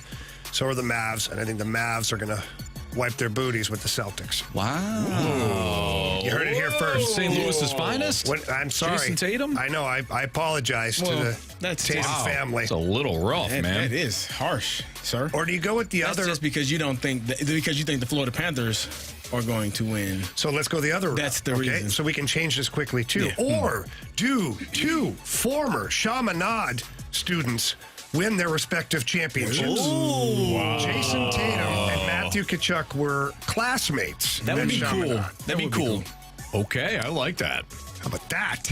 There you for go. Investigative reporting. You totally redeemed yourself. Could you imagine they both go on like a tour of St. Louis with the Larry O'Brien and the Stanley Cup? If I was them, and this is just me, I like to capitalize on the moment, I'd say, hey, one night we're all going to go out with this Stanley Cup. Jason Tatum included. He's coming along with all his family and friends and all that. And we do a big Stanley Cup party. And then you wait a couple of days, sleep it off, and then you do the NBA party. All the same people again. Travel the city. You get two for the price of one. Think you're onto something there, kid. You might be. Do you wait and sleep it off, or do you go right into the next day with just it? have it If you're Pat 24 Maroon, hours. you go right into the next day, I would baby. ground and 24 pound. hours. Just go Power home, through. drop off the Stanley Cup, pick up the NBA trophy, and just head out the front door again. Because in hockey, you never want to be called a bender. But if you got the Stanley Cup, you definitely want to go on one. That's well said, Andrew. Marsh, well I see what you did there, T-shirts man. coming soon. T-shirts being made right now. After Marsh said it.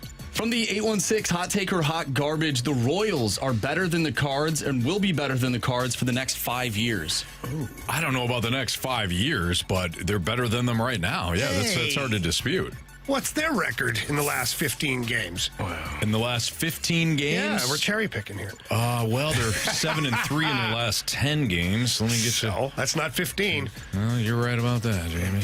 10 is not 15. Let's see here, Jamie. They've lost. They've lost three in a row. See?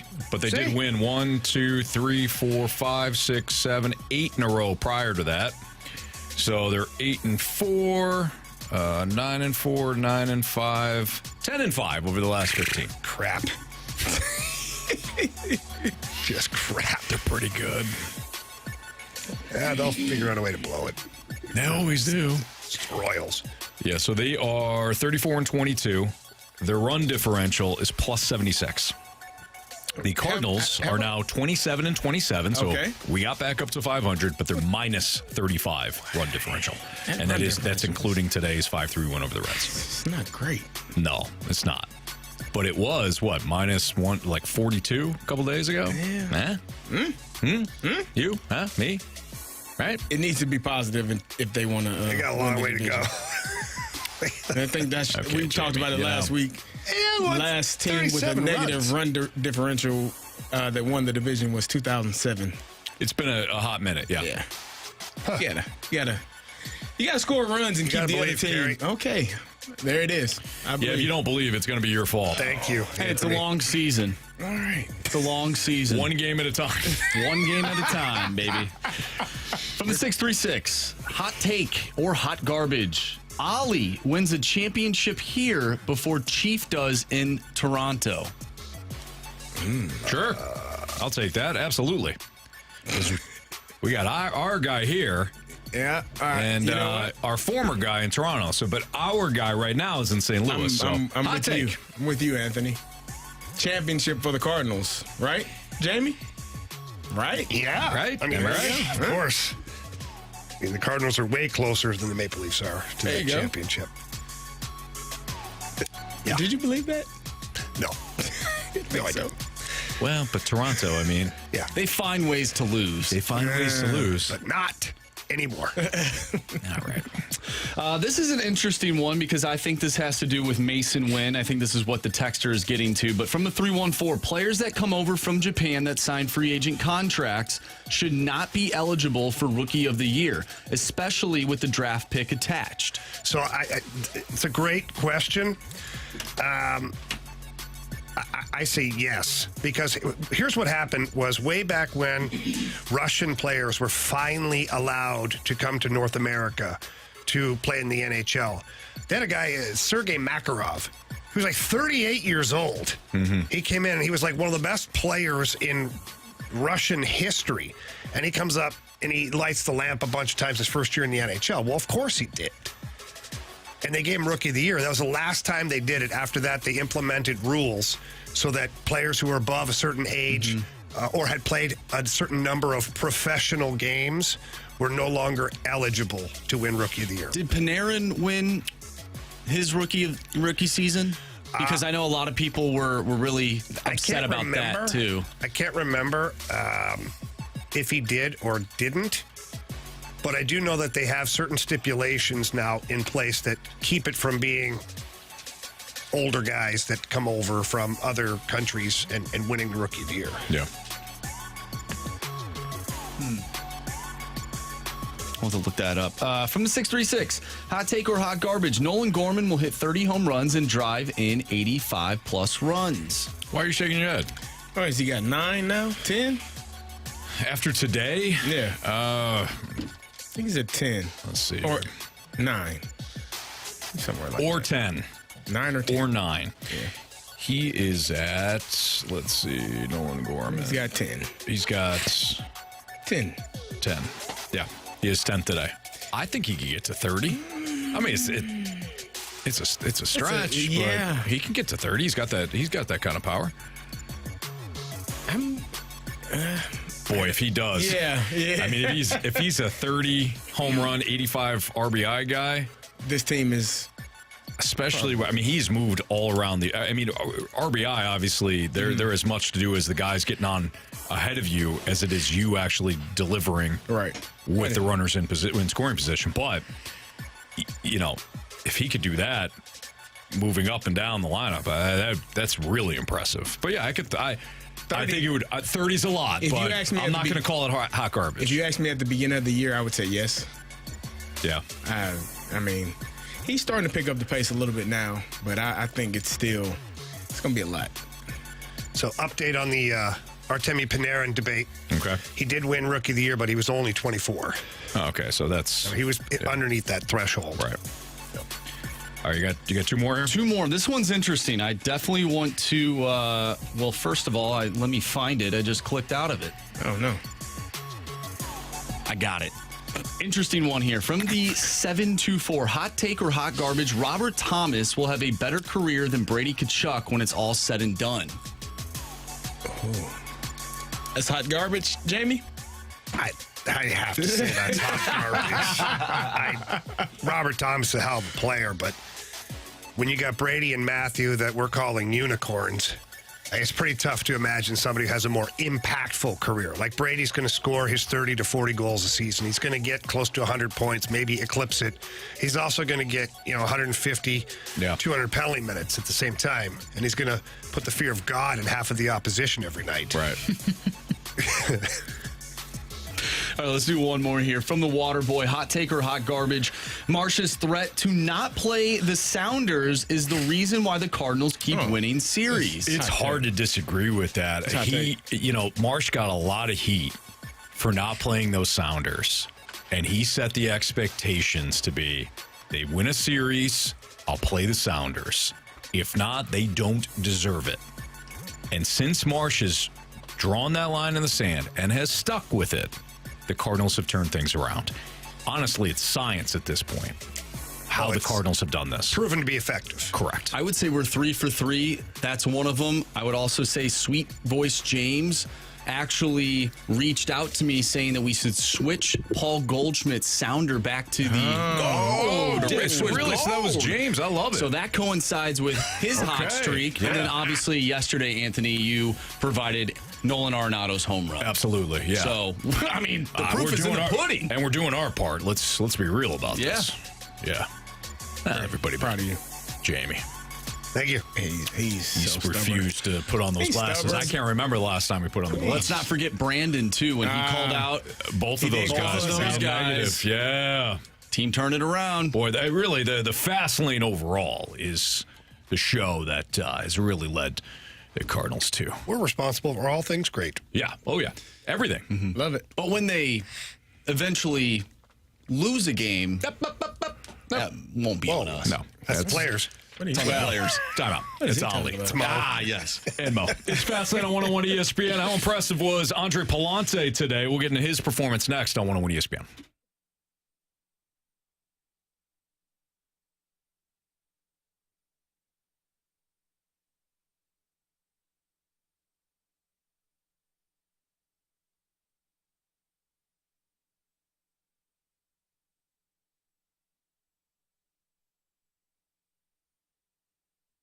Boys, we were just talking about the NBA and the possibility of St. Louis's own Jason Tatum maybe winning the trophy, bringing that back here to St. Louis. It's going to be a lot of fun watching the rest of the way, but it's really fun when you're on FanDuel, America's #1 sportsbook. Carey, right now, new customers can get $150 in bonus bets with any winning $5 bet. Yeah, Jamie, that's $150 to use on same-game parlays, live bets, championship futures. You're talking about the championship future of potentially the Boston Celtics. That's one thing you can do, and so much more. There's no better place to bet on all the playoff action than America's #1 sportsbook. That's right, but you got to get signed up and take advantage of that $150 in bonus bets that Jamie was just talking about.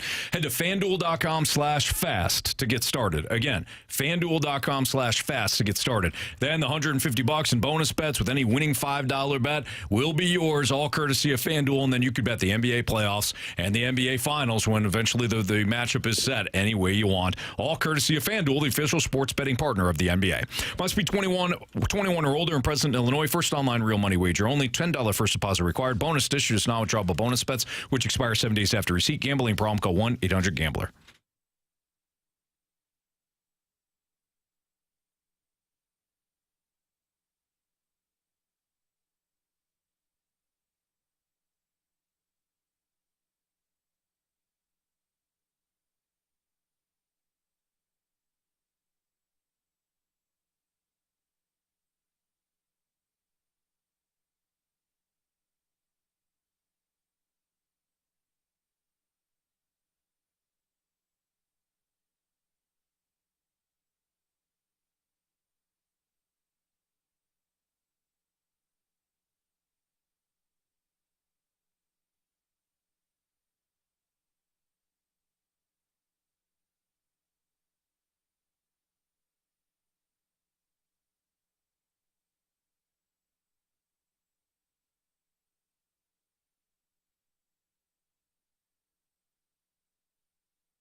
he did start those 10 games back in 2022, and you saw a couple of them where he got deep into the game. Like, today really was a coin flip. You didn't know exactly what you were going to get because you looked at the numbers at AAA, and the ERA was good. He also had walked 13 guys and only struck out 9, and then the first inning he ends up walking 2. But he did a really nice job of just pitching effectively with his fastball. He worked in that sinker that he got sent down and worked on more and more as a weapon against the right-handers. He was awesome. He kept the pitch count down, and I'd have to believe at this point, why not give him another run at it when you need a fifth starter, because he got the job done. That was our guy, Brad Thompson, who was on the call today for Bally Sports Midwest and then joined us afterwards here in the Fast Lane with Carey Davis, Jamie Rivers, Anthony Stalter, and BT was talking about Andre Pallante, who goes 6 innings today, scatters 3 hits, allows 0 runs, did walk 3, including the first batter on 4 straight pitches. So you think, okay, this is not starting well, but he settled in from there. Eventually, through 86 pitches, struck out 4, and got a very well-earned and well-deserved victory. This one's easy. Andre Pallante, just like Matthew Liberatore, who did not, unfortunately, pitch well, he's going to get another chance to stay in that 5th spot, as well he should. Well, yeah, he should. There's really no debate here. I mean, you throw 6 innings, first of all, which... No, Jamie, I'm not going to debate you. Most of your pitching staff has had trouble getting past 6 innings, and you come in on your first start of the season in the big leagues and go 6 scoreless. It's pretty impressive. And Bally Sports has some stuff up on their Twitter page here. Oli Marmol's reaction to Andre Pallante's day, and this is a quote from Oli. He says, man, Pallante did a really nice job to go down there and become a starter and start working on some of the things he wanted to work on. That 2-seamer into righties and then come up here and have an outing like that was impressive. He did everything we needed him to do. So to your point, that's telling us everything we need to know. Pallante, yes, 5 days from now, will be on the bump again. Mm-hmm. Oh, definitely. And I think he did, as you all said, did a great job. I think, what we saw from him today was confidence. We talk about Matthew Liberatore. We've talked about Zach Thompson, some of the guys that have had that opportunity to be a 5th starter. At some point, your confidence from transitioning from AAA, from whatever level you're going up, it's still the same dimensions. The game doesn't change. The batters are better, but you have to have that confidence. And I think what you saw today was Andre Pallante with confidence. He was not concerned about, the players that he was facing. He was confident in the pitches that he was throwing, and to walk a couple of guys to start the game off and then to rebound and get back into it. Took a no-hitter, I believe, into the 5th inning, and was able to have, really good success. So I was very proud. I was very happy to see him perform to that level. And I think the Cardinals have to be excited now. With all of that being said, you have to go out and do it again. Because doing it one time and then struggling, the next 3, 4, 5 times, that was just a fluke, or it was just the Reds, and it's, this is really who he is. But to go out there and do it over and over and over again, that gives your team confidence, that gives your manager confidence to put you out there and continue to put you in that position. So hopefully his next time out, he'll have the same performance, if not better. This also coincides with what we talked about yesterday, which is the Cardinals are telling us all we need to know for the minor leagues, right? What they think of the track, the timetable for some of these younger pitchers. They don't want to bring up Gordon Graceffo. They don't want to bring up Sam Robuset. Why? How do I know that? Because they haven't brought him up. They've been desperate enough, or they should have been desperate enough to bring up a 5th starter. When Matthew Liberatore struggled, they could have done that, but they, unfortunately to Marsh and anybody else that went to the ballpark last Friday, they used the sprinkle to make sure they canceled that game. Didn't need a 5th starter there. Plus, had the Cubs throw Imanaga, who is starting tonight. They didn't even have to face him. So brilliant move for the Cardinals.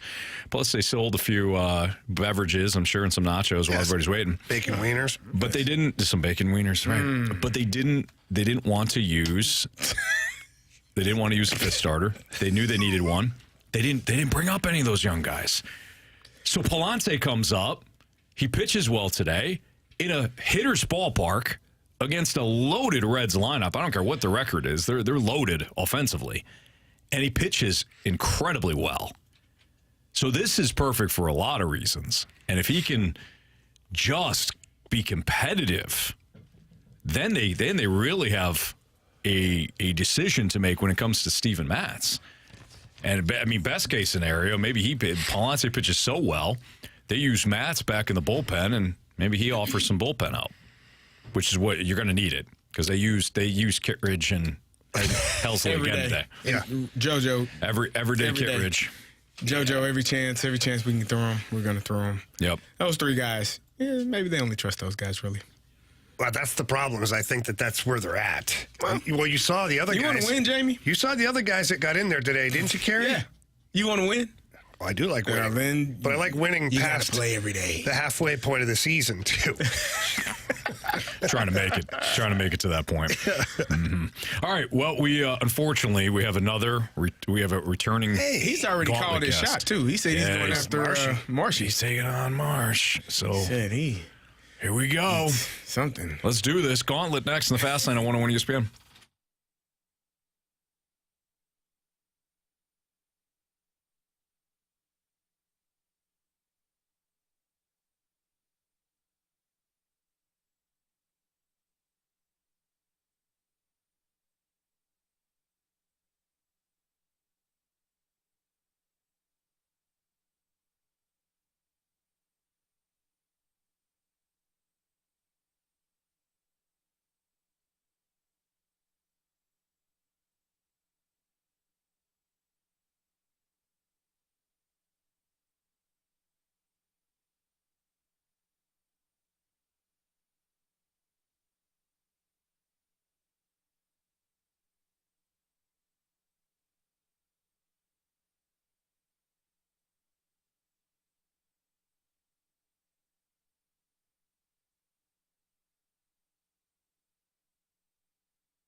Four warriors, four categories, one challenger.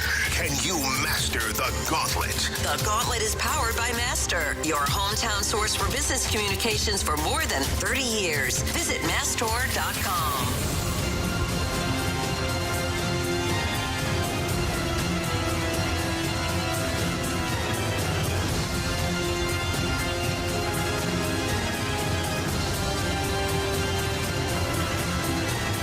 201, your time check brought to you by Clarkson Jewelers, an officially licensed Rolex jeweler with Andrew Marsh, Carey Davis, and Jamie Rivers. I'm Anthony Stalter, and we welcome back Hunter for round 3 of the Gauntlet. What's up, Hunter? Oh, just living my life. Yeah, you're living Confidence is gaining day by day. You're living pretty high in that hog. I hear it. I can hear it in your voice. Oh, yeah. All right. Now, you called Marsh out yesterday. Are you sticking with the one and only Andrew Marsh? I'm sticking with the one and only Andrew Marsh. All Marsh, right. Stalter needs you to get the win real bad today. Oh! All right. Go ahead and tell Marsh to spin that wheel. Spin that wheel. Whoa! All right. What are we hoping for, Hunter? Well, now that we got Jamie out of the way, I really don't care.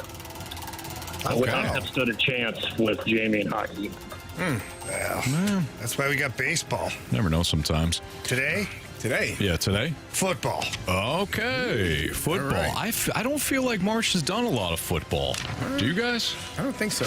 I don't know, Anthony. I can't remember yesterday. Okay, that's great. I'm glad I asked you that. Segment to segment. Pretty much. Boy, what is this, a talk show? I can't even remember things you say, Anthony. I realize that. Thank you. As he's saying them, actually. Sometimes I choose not to listen. Okay, yeah, I got you, Jamie. I know how you feel. All right, you don't have to broadcast it. I already know how you feel. Why'd you give me this? Because it goes back in the folder. Oh, does it? Yeah. Oh, learn something new every day. There you go. I always throw that out. Yeah, then they have to make another one. I do too. It's wasting paper and Post-it notes and killing trees. Okay. All right, Hunter. 4 questions, all football. Each of them are worth 2 points unless you ask for the options. If you ask for the options, those questions are worth 1 point. Are you ready, Hunter? Yes, sir. All right, question 1. Which team acquired quarterback Desmond Ridder from the Atlanta Falcons this offseason? Yep. Well, let me get the options. You want the options, you said? Yeah. All right. Yes, he said yes. Arizona Cardinals, Washington Commanders, or Tampa Bay Bucks?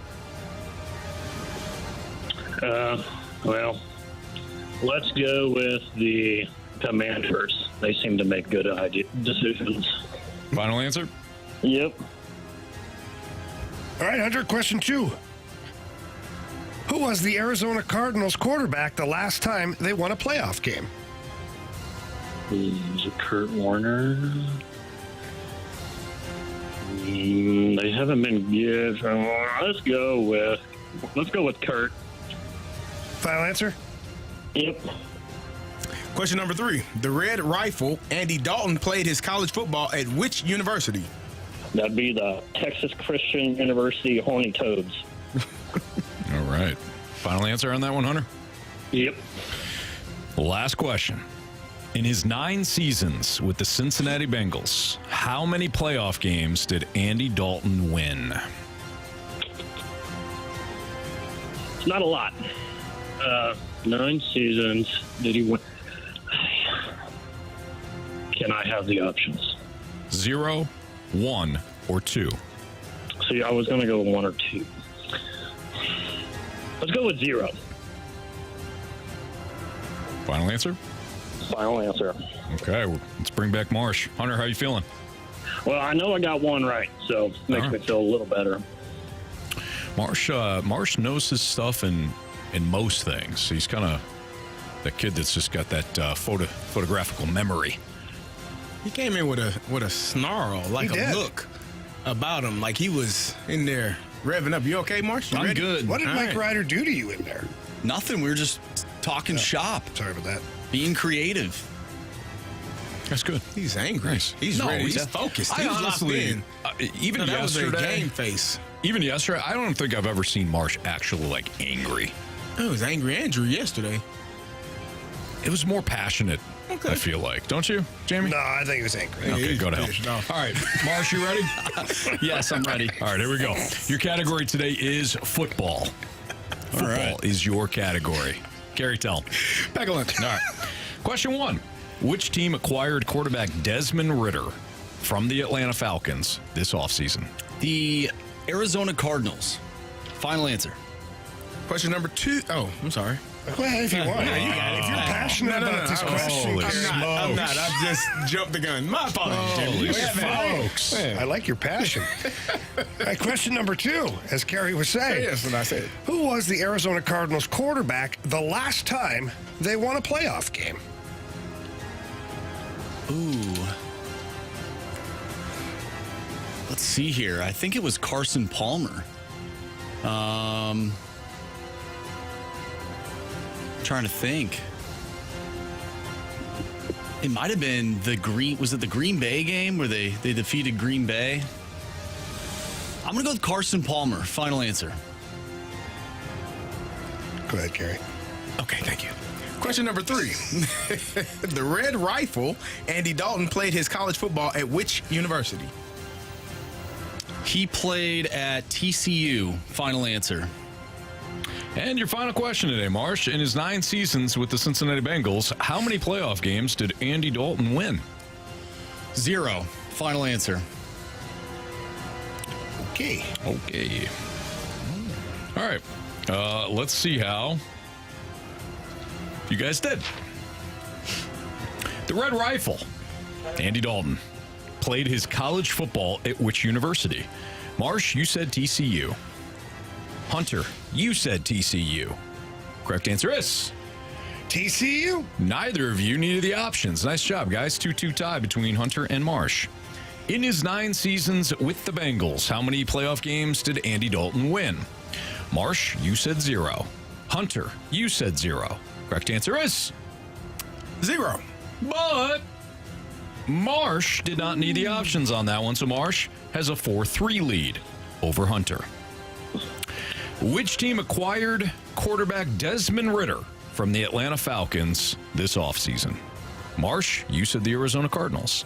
Hunter, you said the Washington Commanders. Correct answer is Arizona Cardinals. And Marsh did not need the options for that one, so he has a 6-3 lead over our guy Hunter. Who was the Arizona Cardinals quarterback the last time they won a playoff game? Hunter, without the options, you said Kurt Warner. Marsh, without the options, you said Carson Palmer. Did Marsh absolutely rout Hunter, or was it more of a game? Carey. It is Carson Palmer. Hunter. You have chosen poorly. You lose. Not today. Man. God dang. Yeah. Yeah. Is that Randy in studio? Or is that Andrew Good Marsh? night's sleep. I got some good sleep last night. Wow. Legend has it that Marsh went to bed at midnight last night. Now, you may think that's late, but he typically goes to bed at 3 a.m. So he got 3 more hours of sleep. I don't know if you should have given him the heads up to get the sleep. Either way, Hunter, he got to 8-3 today. He swept the board. Oh, yeah. He gave me a whooping. That's all right. Good. Proud of you, Andrew. I appreciate that. I appreciate it. Hey, Hunter, good run, though, man. Nice job. Thanks for listening. Thanks for playing. All right. You guys have a good evening. You too. Thanks, Hunter. Thanks, Hunter. Have a good one, bud. All right, there you go. Marsh, nice job, man. That was impressive, dude. Anthony, I was looking out for you. You were. You definitely I was looking were, out for you. Yeah, I appreciate that, man. That was a beatdown. Of epic proportions, too. Yeah, those questions were just right in my wheelhouse. I remember even the other day we were talking about Desmond Ridder, so I wouldn't have known that if that did not pop up the Carson Palmer a few days ago. Green Bay game. Yeah. It's a lot. I have no idea if that was the game that they won, but it just stuck in my mind. Now I'm going to look it up during the break. Well, I think that was. Are you talking about the overtime Aaron Rodgers game? Yeah. I think that was Warner. No. No, it was Carson Palmer. It was Carson Palmer. Question the guy that just went 8 points. when he threw the touchdown to Rodgers. Hey, question everything. Go ahead, Carey. Didn't he throw the touchdown to Rodgers? Was that the game? Aaron Rodgers threw it to the tight end Rodgers? Yeah. That was that game. But then there was a fumble. Arizona returned the I thought Arizona threw a Hail Mary as well. I remember the game. If that's a playoff game, that was insane. I'm pretty sure that was a playoff game. There was like 30, 40 points scored by both teams. Yeah, it was crazy. But I thought it ended in a fumble 6 because Rodgers got sacked. You looking it up there, Marsh? They won that game. They won that game. They did. So the last time they were in the playoffs was in 2021. They lost to the LA Rams, but the last time they won was in 2015. They defeated the Green Bay Packers in overtime. You're right. That's okay, man. Packers, Easy. I thought the Packers, I hear you. It was 26 to 20. You screwed up. No, I'm mad at myself, so I'm going to take it out on you. This is how this works. We're human beings. To overtime. Yeah, what I we do do. remember that. It took them to overtime, but they lost. Green Bay lost? Yeah. Fumble 6? Oh, I don't know about that. I just looked at the box score. What are we doing? What are we doing? Well, the box score would have the fumble 6. Mark, Anthony, I don't know care you about just the scored damn 8. game. I just know want to you know scored that 8. Carson Palmer was the quarterback. You know? This guy. You're high strung. I already provided about 90% of this entire conversation about the damn game. He's got the bird head going. I'll look it up. Let's see. All over the place over He's there. a little angry. He's mad because the video crew came in today and caught him in his pajamas here. Yeah, he was a little bothered by that. I dressed up nicely He yesterday. did mention that to us, and Now I look like a homeless person. wasn't happy. Carlos Dansby, 17-yard fumble return for a touchdown in overtime. Great Cardinals job, 51, Packers 45. Don't patronize me. I know what you're doing. I know exactly what you're doing, Jamie. I mean, just don't. really good okay? that you got that. Just don't. Who was it? Carlos Dansby. Dansby. He's the owner of the Dansby Hat-Tricks, the NAHL team. Okay, there you go. Actually, And it's Dansbury, not Dansby, but I'll let you have it. All right, it's the Fast Lane on 101 ESPN. Do the Cardinals have an issue with misusing their pitchers? That's next on 101 ESPN.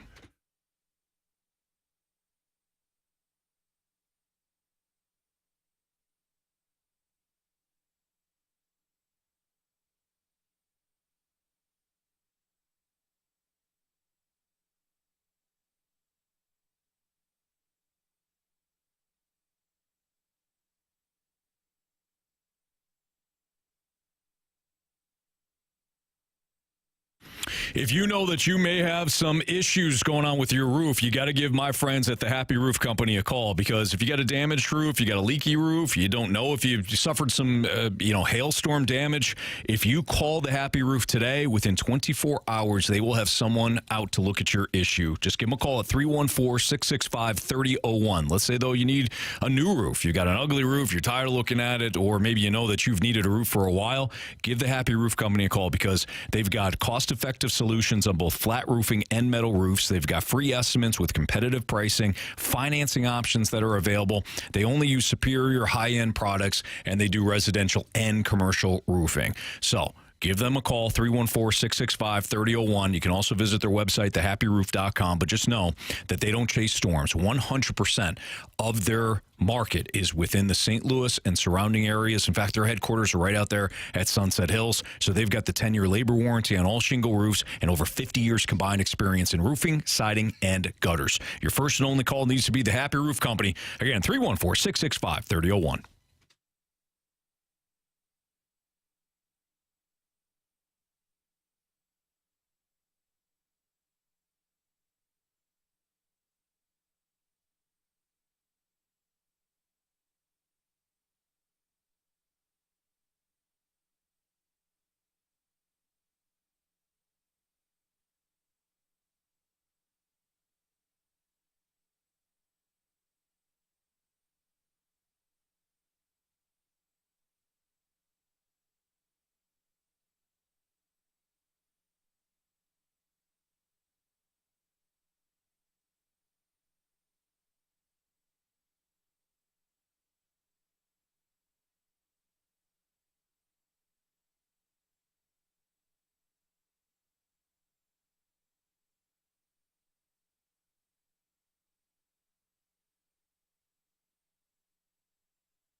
It's a Fast Lane on 101 ESPN. Andre Pallante, very sharp today. Goes 6 innings. Does not allow a run, only allows 3 hits. He did walk 3. That was kind of the only blemish for him today, but he struck out 4. Did everything the Cardinals could have hoped for, stepping in for an injured Steven Matz / an ineffective Matthew Liberatore. And Jamie, I know that you wanted to kind of, during the game, you wanted to talk about Andre Pallante, his performance, kind of his path to becoming perhaps a starter now. But let's hear from Andre Pallante following the game today from Bally Sports Midwest. I mean, it's definitely what I was hoping for. When I got sent down at the beginning of this year, part of the conversation that Oli and I had was about, we're going to option you. What do you want to do when you're down there? Do you want to keep strengthening out? Is that going to help you improve, or do you want to do more shorter stints and get that feeling? And I told him honestly, I've always felt of myself as a starter, and the more pitches I throw, the better I get. And I felt like while I was down there, I was able to really improve that second fastball that I was throwing. And I felt like I got a lot of good results on it today, going up and into righties. And I just feel like today was a pretty good day. I felt like I was me on the mound. There's always nervousness when you come back up. This definitely a little tight, a little tense. And then after the first inning, I kind of felt like just go after him, and it helped free up my mechanics, and I felt like I got on time a lot better. Yeah, so this conversation, the origin of this segment was me just kind of wondering aloud with you guys that how often do the Cardinals screw it up with some of their pitchers? I know that's a harsh way of wording it, but, Carey, you've brought up several times just the Jordan Hicks experiment where he was the closer, and then they basically said, they patronized him and said, okay, fine, you want to start a couple of games, start a couple of games, and then they didn't really use him in that role. He leaves and becomes a very effective starter, to say the least, for the Giants, at least so far anyway. And then you go through some of these scenarios, and you look at Andre Pallante, his first year with the club. He was a really nice find, because I don't remember hearing about him much before spring training, even during spring training. Then it started to pick up a little bit where he was pitching very well, and then all of a sudden he breaks spring training with the big club. Mm-hmm. And they used him all over the place. So that's kind of where I kind of got going down this path. Is they brought him in as a guy out of the bullpen. Then when they were having trouble at the closer position, they put him as a closer. Then they had trouble in the rotation, whether it's via injuries or performance, whatever was going on. Then all of a sudden he was a starter. And then he comes back the next year a little bit burnt out, and I don't think he really knew what his role was with the Cardinals. Like, what's it going to be? I'm going to get to the ballpark and find out where I'm at as far as either I'm starting or I'm in the bullpen or I'm closing or wherever. And I just wonder if they need to do more of what they did with Andre Pallante, is send him down and ask him flat out, what are you wanting to accomplish while you're down there? And he said he wanted to get back to being a starter. He likes to throw a lot of pitches. And he was able to work on that sinker that we saw today. He was able to work on his four-seam fastball. And now that he's come back, his first start, mind you, it's one of one right now. He pitched a really good game, going 6 scoreless innings and looking like a confident guy. Mm-hmm. So I'm just wondering if the team, the Cardinals in particular, maybe all teams for that matter, need to sometimes ask the player, like, what are you thinking? What are your goals? Yeah. Yeah, but I would venture to say that probably every pitcher would say, yeah, I want to start games, I want to close them. I don't think anybody, like when I was in Pittsburgh, I was playing tailback. They were like, you want to be the starting fullback? Oh, you can be the third string tailback, or you can be the starting fullback. I didn't want to block. But you wanted 30, to start. But I wanted to start. Yeah. So and I think, Jamie, it's probably the same thing for you. You probably wanted to score goals like you did in juniors and be able to be more effective. Like do the fun things. Yeah. But eventually you had to do the dirty work to stay in, as I did. So, I think asking a player and having real conversations, what do you view yourself as? I'm a starter. Okay, well, let's give you a real opportunity to go get stretched out, and we'll give you a run and see if this is going to work. Because, well, lo and behold, we need a starter. And so it seems to have worked out for them right now. And that is a good question, Jamie. I don't know kind of how that normally takes place. Do they do they ask a player normally, or do they just say, and we've talked about this in the past, sometimes coaches put you in a box that you do not view yourself in. Why in the hell am I in this box? And how the hell did I get here? And how do I get out? And so I think they put Jordan Hicks in that box. I think Matthew Liberatore is getting into that box in their eyes. And so, with Andre Pallante, they did give him an opportunity to go down, get stretched out, get right, and he came up and gave them something to say, okay, this was the right decision. Hopefully going forward, he can continue to prove them right by giving him that opportunity. And I think today was huge for Andre Pallante in particular, because if he had come up and the way his game started with the 4-pitch walk, and then let's say the next guy gets a hold of one and the game gets a little bit out of control for him, maybe he never gets that opportunity again. Yeah. But because he did have a good game, because he did dial it in and went 6 scoreless, now you're going to give him the benefit of the doubt. Like, you're not just going to give him one start. Even if the next one kind of blows up a little bit, you're going to give him another one because you want to find out, well, what's the real version? Yeah. Was it the first game, the second game? I'll give him another game. And I think what the Cardinals are going to try and do, if they're smart, and I have no idea if they're planning on it or not, but today the plan was to piggyback Matthew Liberatore in this game behind Andre Pallante. Yeah. So I wonder if they're going to try and keep doing that. And to me, it would be a smart move. Keep it so the pitch count is down for Liberatore. Like, I think he went 14 pitches yesterday or whatever, so he was more than fine to come in today. But keep it that way so that just in case it does implode, you've got another guy that can at least carry some innings before you go and absolutely destroy your bullpen. Right. Yeah, you're right. They could be smart about this because you don't figure that every time Andre Pallante pitches, he's going to do what he just did. But you're right. If you have the kind of I hope so. You hope so. I expect a little more positivity out of you, Carey. That was positive. He was the person, he was the negative Nancy don't point at that him. one. Don't point at him. I pointed myself. You Thanks, point Jamie. one finger, you're always, You be got careful. pointing back you got at 3 you. pointing back There at you you. go. If you point your finger, you're fingering yourself with the 3 other ones. Yeah. You got to be I very don't careful. think that's how it goes. But No, he said that right. Pretty sure that's about, it's pretty. You point one finger, you got 3 pointing back at Yeah, yourself. you're fingering yourself. Because you're fingering, if you point a finger, you're fingering Marshy, right? But then you have 3 more. What the hell did Marshy do? Marshy is I'm over just there. using his example, Carey. You're a very visual person. I'm trying to help you. Yeah. I am visual. Yeah. Oh, I know. The sights. I saw you. Hey, you guys keep your fingers to yourself. That's what I tried to tell Carey. That's what he was telling me. But I don't think that was how. Go ahead, sir. What were you saying? So what I was saying was if Andre Pallante does continue to pitch well here, and it is only 1 start, but if he continues to pitch well, you also theoretically improve your bullpen because Liberatore, if he can go back to being an excellent reliever, then you're good. You got your bullpen help, you got your 5th starter, and you can keep your young guys in the minors and keep rolling. But again, it's only 1 start, so we don't know. When Matz comes back, hey, you have a decision to make. If Pallante is shoving, and I don't know how many more starts he's going to get, so it's going to be a small sample size unless Steven Matz has some sort of setback.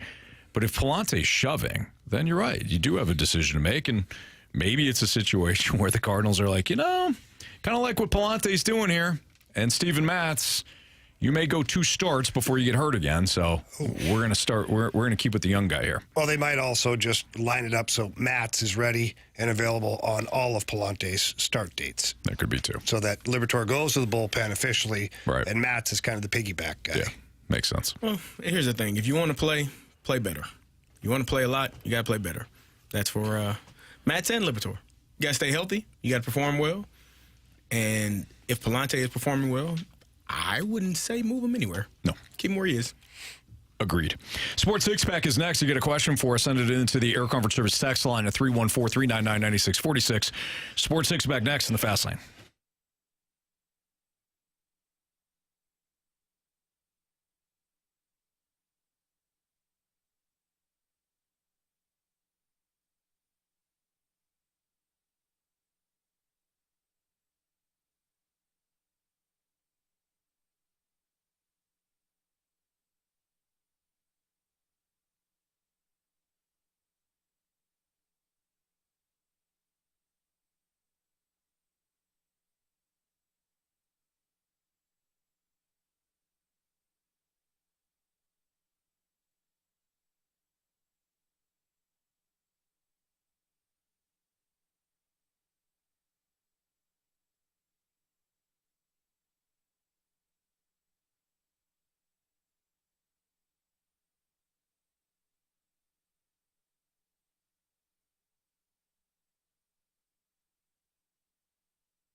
101 ESPN Sports Center.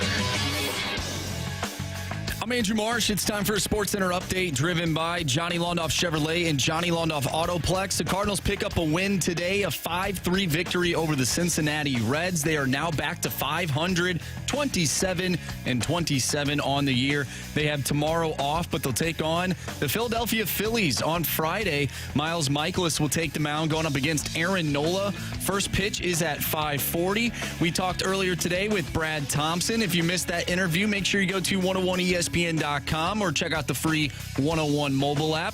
Just head to the podcast page and you'll find all of our interviews and full shows there. And it's all brought to you by Dobbs Tire and Auto Centers. Tonight on 101 ESPN, you can listen to Game 4 between the Edmonton Oilers and the Dallas Stars.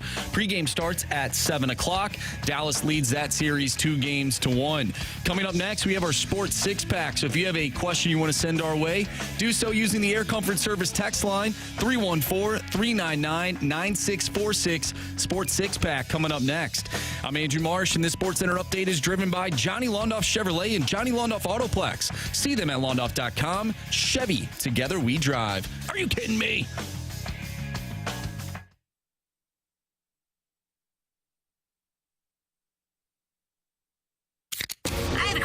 It's time for the Fast Lane to answer your sports questions. I want to ask you a bunch of questions, and I want to have them answered immediately. Asking me all these weird questions. Answer the question. Answer the question. Answer me! The Sports Six-Pack is now. It's the Fast Lane on 101 ESPN. Carey Davis, Jamie Rivers, Anthony Stalter, Andrew Marsh with your questions via the Sports Six-Pack, or for the Sports Six-Pack, I should say. Question number 1. First question comes from the Water Boy. In your career or growing up, which coach was a great mentor for you and why? I know Rivers was Mike Keenan. Oh, no. You learned a lot. Why? Right? Why? Didn't you learn a lot? Well, who's that from? The Water Boy. You're blocked. You're done. You're done. It's funny, though. It wasn't funny then. It's funny now. You're not a fan? No, Gary. Just wondering. No, Gary. I mean, you all had well, okay, maybe not. Yeah. You not heard me say that I took a Mike Keenan this morning? I did hear you say that. And then I wiped my Babcock when you're done. What? Anthony, don't look at me with disgust. So they were very instrumental in your life. Yeah, I would say so. For all the wrong reasons. Mm-hmm. Well, they can. You can have coaches that kind of push you in a direction where, even when they do things wrong, I don't want to be, because you're a coach now. So you do learn. This has nothing to do with their coaching. They're just bad people. Well, yeah. I've had a few of those as well. That pushes me to do nothing. But it pushes except want you. to punch them in the face. Yeah, okay. Question 2, please. What about you? We didn't answer that. No. Good coaches have I had? For me, I talk about Kirby Wilson all the time because he was one of the best coaches that I had. My running back coach in college, Jim Helms. Coach Helms was a no-nonsense Texas guy who just, literally you could outrun 8 defenders, stiff arm the 9th, hurdle the 10th, run over the 11th guy for a touchdown, and he'll tell you what you didn't do right on the play before. He didn't care. That's fun. But eventually it got to the point where, you just tell him, shut the hell up, Helms. And he was like he was really, he was just needling, nudging us just to get under our skin. But was really a great coach. Like, he really wanted the best for his players. And, I think he was a good coach for me. Very, very good. Because normally the position coach is for us more so than the head coach, because you're with that position coach all the time and going over things. And so those two guys definitely. And then the head coach, Ron Turner, at Illinois, was also a very influential coach for me. Yeah, for me, on a positive side of things, I had a coach in junior in Sudbury. His name was Glenn Murkowski. He had played in the minors and whatnot, coached in the American Hockey League. He was assistant coach to Barry Melrose when they were coaching the Adirondack Red Wings in the American Hockey League. He came over to Sudbury, and I didn't like him at first because he wanted me to play defense. And I was a defenseman, so I could see his point in wanting me to play defense. I used to tell, the very first week he was there, he said something about the defensive zone. I said, hey, Merk, I said, see the goalie? I said, I'll tap him on the pads before the game, and the next time I'll see him is after the game. I don't spend a lot of time in my defensive end. He's like, well, that's a problem because if you're going to play 25 to 30 minutes for me, he's like, you better play defense. And he showed me how to play defense and taught me defensive zone coverage and all these things that were instrumental for me going to play in the pro game, because later on, as crazy as it is, became a defensive defenseman. And so had I not had that foundation, like then, my one trick would have been done with, and maybe who knows what happens to my career at that point. Yeah. So I owe Glenn Murkowski a lot for that. And of course, I'll never, ever not mention Jimmy Roberts, who was very instrumental for me in the minors, in the American Hockey League. He had subtle ways of teaching you a lesson and bringing you along and turning you into a pro. And Jimmy was awesome for me. So those two guys. Nice. Question number 2. From the 617, which high school class reunion would you rather crash? John Burroughs 2013 with Zeke Elliott, John Burroughs 2003 with Sam Altman, John Burroughs 1989 with John Hamm and Sarah Clark, who is the villain in 24, MICDS 1993 with Sterling Brown, or Chaminade 2016, Jason Tatum and Matthew Tkachuk. Yeah, I think I'll go with the last one there. Out of all those. So John Hamm's an interesting. John Hamm We do one. love John Hamm, But- friend of the show. But we had the good fortune of partying with John Hamm before, so it's kind of already been done. So I think it'd be fun, like Anthony said, Matthew Tkachuk and Jason Tatum, it'd be fun. All the young kids, Carey, they'd love us boomers. That's why I said the John Hamm one or the Sterling K. Brown one. They're probably a little bit closer to our age range. Yeah, but we don't act our age. Well, speak for yourself, sir. No, I've seen here, Anthony. Here's how I picture my Carey Davis. Okay, and in fact, it is in a picture not too long ago. My Carey Davis was out with a bunch of buddies. He was wearing a dog collar. I was. Yeah, he was. Yeah. Man. So I'll speak for myself. Barking at people too. Speak for yourself, Jamie. I'm just going over here and wear my dog collar. Bark at people. They got the idea. Yeah. You're polishing up your halo around me, boy. I'll tell you that much. Question number 3. This one comes from the 618, and it is a question for the Anthony Stalter. I'm interested to see what you have to say. I saw a proposed trade to send Justin Jefferson to Atlanta for Drake London, a 25 first and a 25 fourth. How quick is your yes, or are you out because of the contract it would take? No, it's a yes, absolutely. Get the number one, get the best wide receiver in the league. I like Drake London, but you give that up. You don't like him that much. Yeah, I mean, Drake London. He said that Drake with a straight London. face. I like Drake London. I do. I like Drake London, but he's not a separator. He's not somebody that's going to take the top off a team. I mean, he is somebody that's got to win on the ground. In fairness to Drake London, Kyle Pitts, really any offensive player on the Atlanta Falcons, you haven't seen them with a quarterback yet. So you don't know what Drake London is. I know Drake London isn't Justin Jefferson. He may not be, but he got Kirk Cousins, and maybe he is. Maybe How good do you think Kirk Cousins is? I think he takes Drake London, turns him into Justin Jefferson. the lower version, the off-brand version, like the KA Mart version. Yeah. Although I loved that store growing up. Frosted Flakes. You got Frosties. That's Drake London. Carpos. It's the same. Yeah. It's the same thing. No, just not. It's just a different name. Is it like rallies and checkers? There you go. That's essentially the same thing. Are they the same thing now?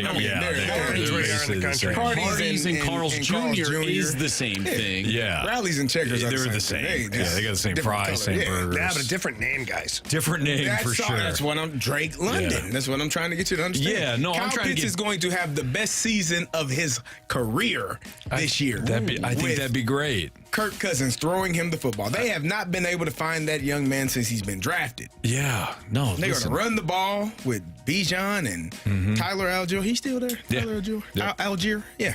They're going to be outstanding. No, Cordero Patterson isn't there anymore. They don't have him to. No, you got him in Pittsburgh. Yeah, secret weapon. Yeah, he really is. He is. I understand your knockoff version scenario, but yeah, he's not Justin Jefferson. It's So not you're even giving up close. a first round and a fourth round for Justin Jefferson, and you got to pay him $25 million for the next It's not my money. 6 years. to get Justin Where are you Jefferson. going to get money from?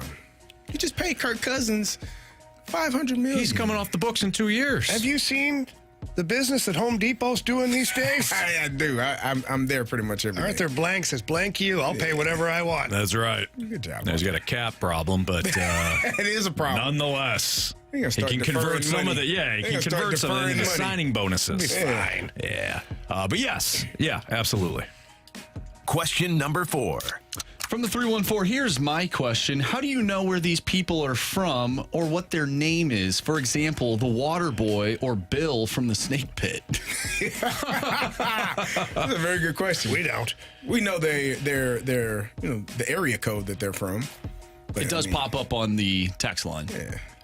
Does it? Oh yeah, on the text line. Yeah. Some The area people code. they just want their name to be a certain name. They'll just put like dash. For instance, we'll use the water boy since we used him for question number 1. But at one point, the water boy just kept putting dash the water boy. Yeah. So Grant Francis's fan club. yeah, some people just want to be called something, and so I just go in the contacts and I change their name. Lisa, she takes in, she leaves her name. We knew, yeah, there you go. You just have to be a regular Yeah. and listening and watching on the YouTube channel. It doesn't every single hurt day. if you Venmo Marshy. Let's just be honest. Okay? It's not a bad idea. Payola. Not a bad idea. I hear his Venmo going off all throughout the show. And I'm like, yeah. What is that? He's like, What's going on? Those are donations. Yeah. I have a charity. I have a charity question going he's on. going to ask and answer. Yeah, it's called his bank account. It's the charity. Sure. Yeah.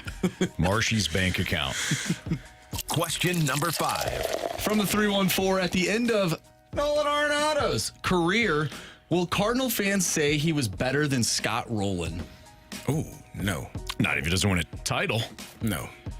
Scott Rowland won a championship. So Is that the line? well, Scott Rowland was one of the best defensive third basemen ever. 9 so let's gold just start gloves there. and 6 platinum What gloves. is- I understand What that. is Nolan How many Arenado? rings in a St. Louis for the Lou birds on the bat uniform? No, I for, understand. for Arenado. Anthony, I'm not disagreeing with you, but Sounds like you are. No, for the sake of, discussion.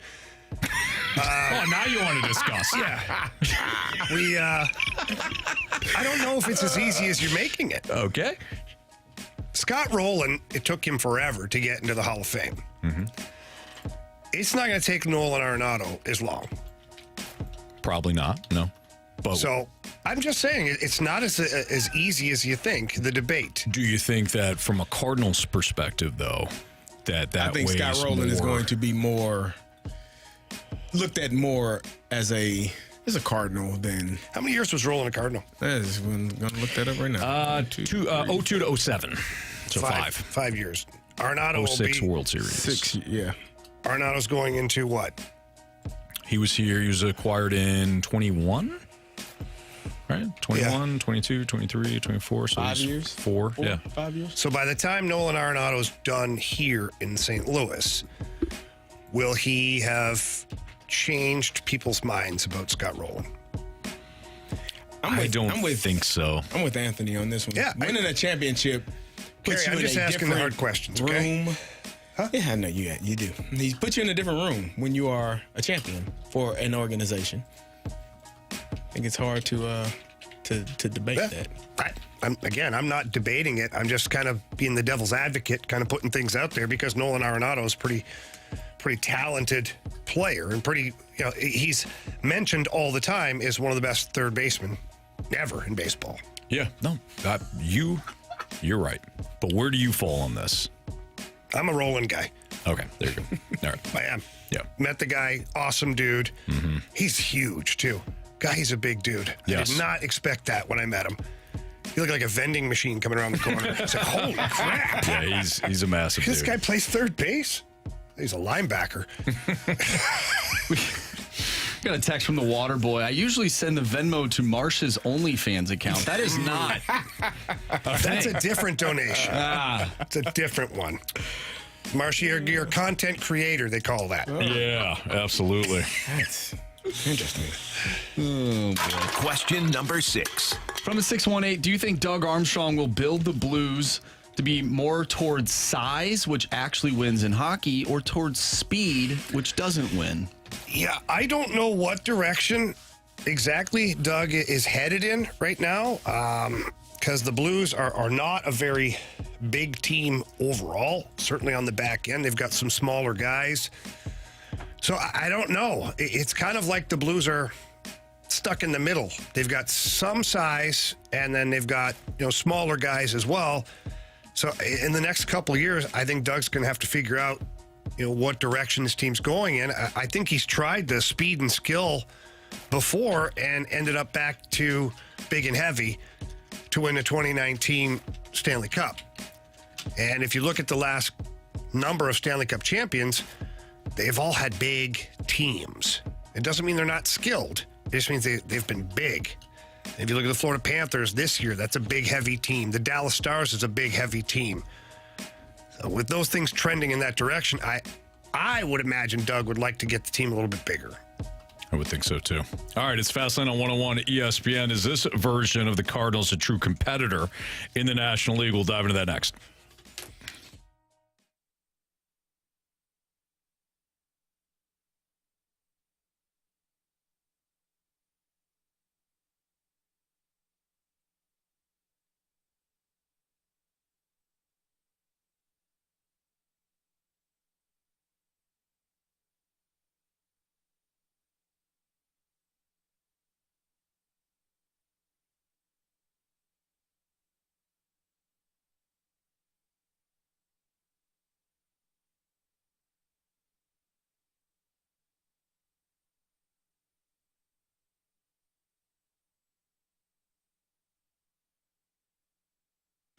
Hey, right now you can get 5% off or no payments for 1 full year, brand new doors, courtesy of Mosby Building Arts. So just call in to the Mosby Building Arts team. And again, you'll get 5% off or no payments for 1 full year with their Doors Now, Pay Later promotion going on. They've got all sorts of great deals when it comes to certain remodels and things like that. This is one of the best that I've seen when it comes to getting new doors. You can do high energy efficient floor doors that could help reduce heating and cooling costs by minimizing heat transfer between the interior and exterior of the home.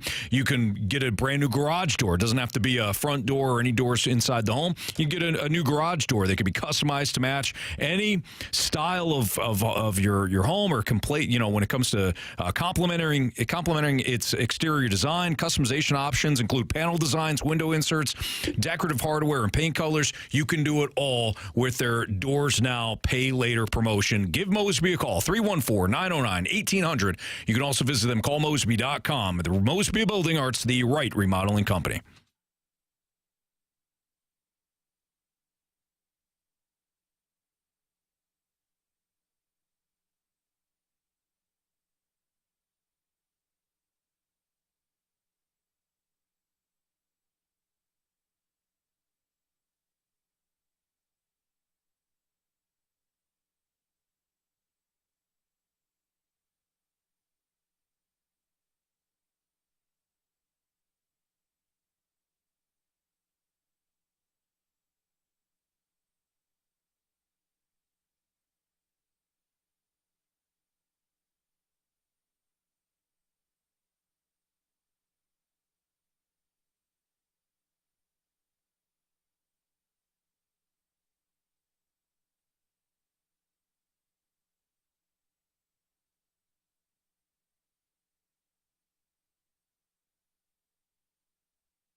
Fastlane on 101 ESPN. Carey Davis, Jamie Rivers, Anthony Stalter.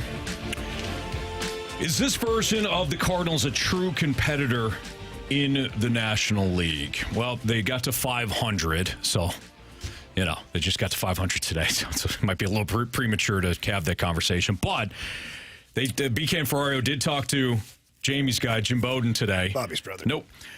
About the Cardinals, and here's Bowden, what he had to say. Yeah, it's been great to watch, but nothing has changed for me. I see them as a seller by the time we get to the trade deadline. I mean, look, this is a team, as you know, that is 28th in Major League Baseball in runs scored out of the 30 teams, and they're 20th in team ERA. Now, they're hovering around 500 because they've had a nice little run here at the end. But I don't see this as a playoff team, and I don't see it as a top 20 team. I think they're a bottom third team in baseball. I think they're much more competitive than they were last year because of the 3 free agent pitchers that President John Mozeliak brought in the offseason, right? Sonny Gray's been great, 7 wins with a 2.6 ERA. He's been phenomenal. And Lance Lynn and Kyle Gibson, did what John was hoping they were going to do, right? Give up 3.5 runs per start on average, keep them in games and give them a chance to win. But this is not a playoff team. This is not a team that's going to finish any higher than third place in the NL Central. But because we have such parity in the NL Central, they should be able to stay in the race for quite some time. But I think when you look at this team and you say, when can they contend again? When can they contend and be a legitimate threat in the playoffs or World Series? There's a long way to go. And I think when you're in that situation, there's only one thing to do at the deadline, and that's to sell. Well, I don't like your attitude, Jim, at all. Ooh. Those are some tough words to hear. Is he wrong? You won 8 of your last 10, right? I think he's wrong. Because the Cardinals right now sit a half game back of the Chicago Cubs, and he was right about one thing. The parity in the NL Central. Mm-hmm. Because the Cardinals now, depending on what the Brewers do tonight and whatnot, they're 4 games back of the Brewers right now, and I believe they're 1 game out of the wild card race. They're 1 game back of the wild card race. So, although it's still May, a lot of season to go, I don't think you can say one way or the other. I don't think you can sit here and say they're sellers and they're going to be terrible, and this is just like Jim just said, but I also don't think I can sit here and try to sell you a car with square wheels either by telling you that, there's going to be awesome, they'll be in the playoffs, and once they get in, you'll see. Neither thing can be said right now because it's so early, but I have a little more faith in the Cardinals than Jim does. Boy, that's not saying a lot. I think Cubs fans have more faith in the Cardinals than Jim does. Does he have money on everybody else? The field. He's got money on the field. Yeah. Wow. Mm-hmm. That was a lot. I mean, that was an intriguing take. I thought it was kind of. Here's what I thought of that take. I thought it was like a very personal take. You think? Yeah, but no, somebody in the Cardinals organization hurt him. Or maybe that is his truth. I mean, maybe what you're seeing now, I don't know. I'm just happy that we're back at 500. I'll be happier when we're above 500. We have to go play the Phillies, who are one of the better teams in the National League right now. They're leading their division, and they're probably like top 5 in all the offensive statistical categories, which is problematic. But we got a chance. And so that's all you can ask for. You're in the game. You're there. You got an opportunity. If they win this series or you got to keep winning series. I don't necessarily need you to sweep teams. Those are nice when they happen. But winning series, winning 2 out of 3, 3 out of 4, that to me signifies that you're a team that is putting yourself in a position to make a run during the playoffs, make a run to the playoffs, and then a run through the playoffs. What's your take? You're sitting over there quiet. He believes him. I don't know what he believes. I think there's two separate conversations to be had here, right? One is, what are the Cardinals within the National League as far as with a wild card or even the National League Central? That's one conversation. And if we're going to have that conversation, then I think that Jim, he's a little harsh, right?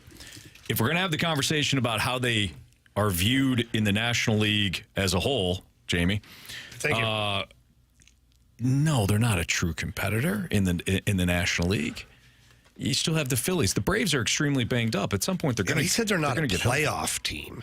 Okay, that's again. They're hard. one game out of the playoffs right now. He said they're not a playoff team. I think he's. That's extreme. I think they're absolutely a wild card contender. We did the math or went through the history of it not too long ago. You can't have a negative run differential and win your division. So when we say, are they a true competitor in the National League? No, not as of May 29th. Are they a wild card contender? You can't argue that after they've won 8 of their last 10 games and sitting, like you said, what, half game back, one and a half game back, whatever. One out of the wild card. There you go, one out of the wild card.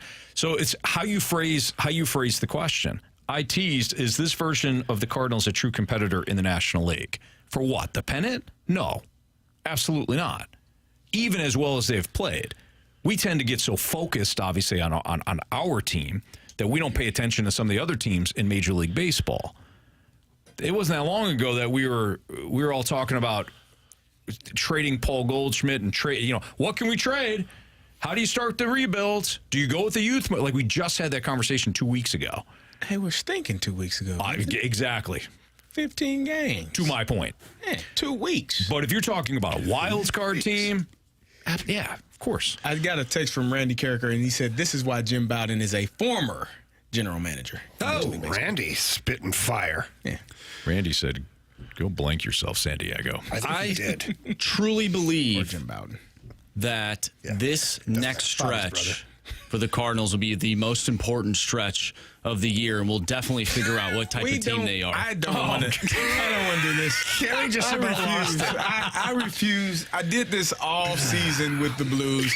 Yeah, and at the how end much of fun it, did you no, have? it was not. It was a not lot of fun. I'm with it was him on this. terrible. That was something new every day. It was like Christmas morning for you. It was. Every I day. didn't know. But then sometimes you get a lump of coal, and sometimes you get a new bike. Like That's I on you. didn't know. It's not. That is. It's not. You didn't believe enough. Oh boy. The only thing I will say about like the Cardinals and how they're currently built and whether or not they're a true competitor and things like that is that legends never die. I didn't get Jamie, but I think I got Carey. I was staring at you. I saw your facial expressions change. Did you see how I went like this? Yeah. The poker player and you left the building. It did, yeah. The best one was you the other day. Was that yesterday? Yeah, yesterday. As the show was kind of wrapping up. I didn't see that coming at all. That was incredible. All right, it's the Fast Lane on 101 ESPN. What is the best route for a young player's path to the pros? We'll get into that next on 101 ESPN.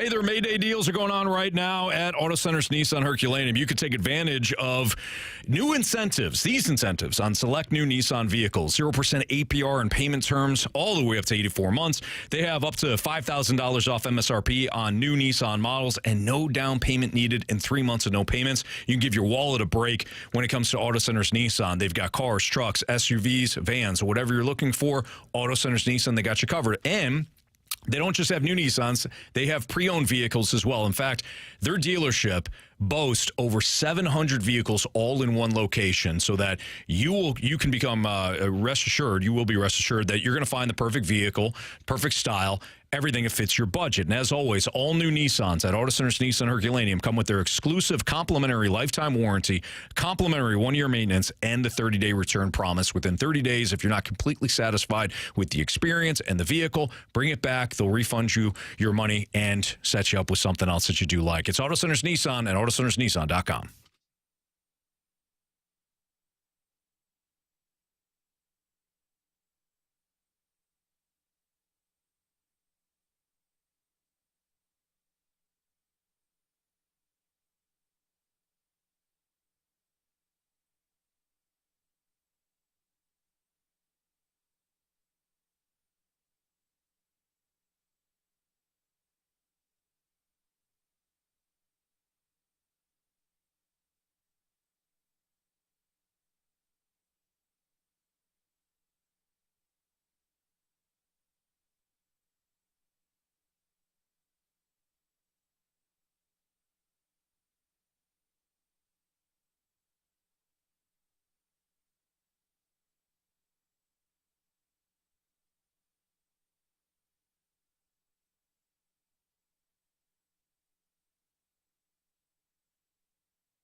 .504, your time check is brought to you by Clarkson Jewelers, an officially licensed Rolex jeweler. Carey Davis, Jamie Rivers, Andrew Marsh, and Anthony Stalter. So what is the best route for a young player's path to the pros? Before we dive into that question, Carey Davis asked our guy Brad Thompson earlier today with our weekly chat with BT on Mason Wynn, his development thus far, what he's doing at the major league level. And Brad had a very interesting take, so we wanted to play that first before we dove in. Here's BT. There's not a better hitter in baseball with 2 strikes. Coming into the game today, he was hitting .287 with 2 strikes, and then he got 3 2-strike hits in the ball game today. He was the closest guy to him was Mookie Betts. Don't know if you've heard of him, but like this guy, he really is like everybody's trying to throw now like soft stuff down away. He'll drive it the other way. He'll hit the big doubles. He is doing everything that you could possibly ask him to do, and he is shortening up with 2 strikes. He's not coming out of his shoes. He actually has a real approach there, and it's just quick barrel to the ball. I mean, guys, it has been so fun to watch him. And Carey, I totally agree. He doesn't look like a young guy that's doing it. This doesn't look like a guy that struggled at the plate at all last year. He looks like he's got a veteran approach, and oh, by the way, he's one of the best shortstops in the game. So that was BT talking again about Mason Wynn. Now, this isn't just a Mason Wynn conversation. This could be about baseball players. It could be hockey players. It could be anything. Football is a little different, I think, and basketball, I think, as well. I mean, basketball, we've seen players come out of high school and, be all-stars or be dominant right away. Football, you've got at least a few years of college ball. You've seen them. They come in. You can be a stud right away at 22, 23 years old, depending on the position, all that. But in baseball and hockey, I think it's different. They're way more technical, I think, sports. So, Jamie, let's just start off with hockey. Let's narrow it down here. What do you think the best path is for a young hockey player entering the pros? Entering the pros? Yeah.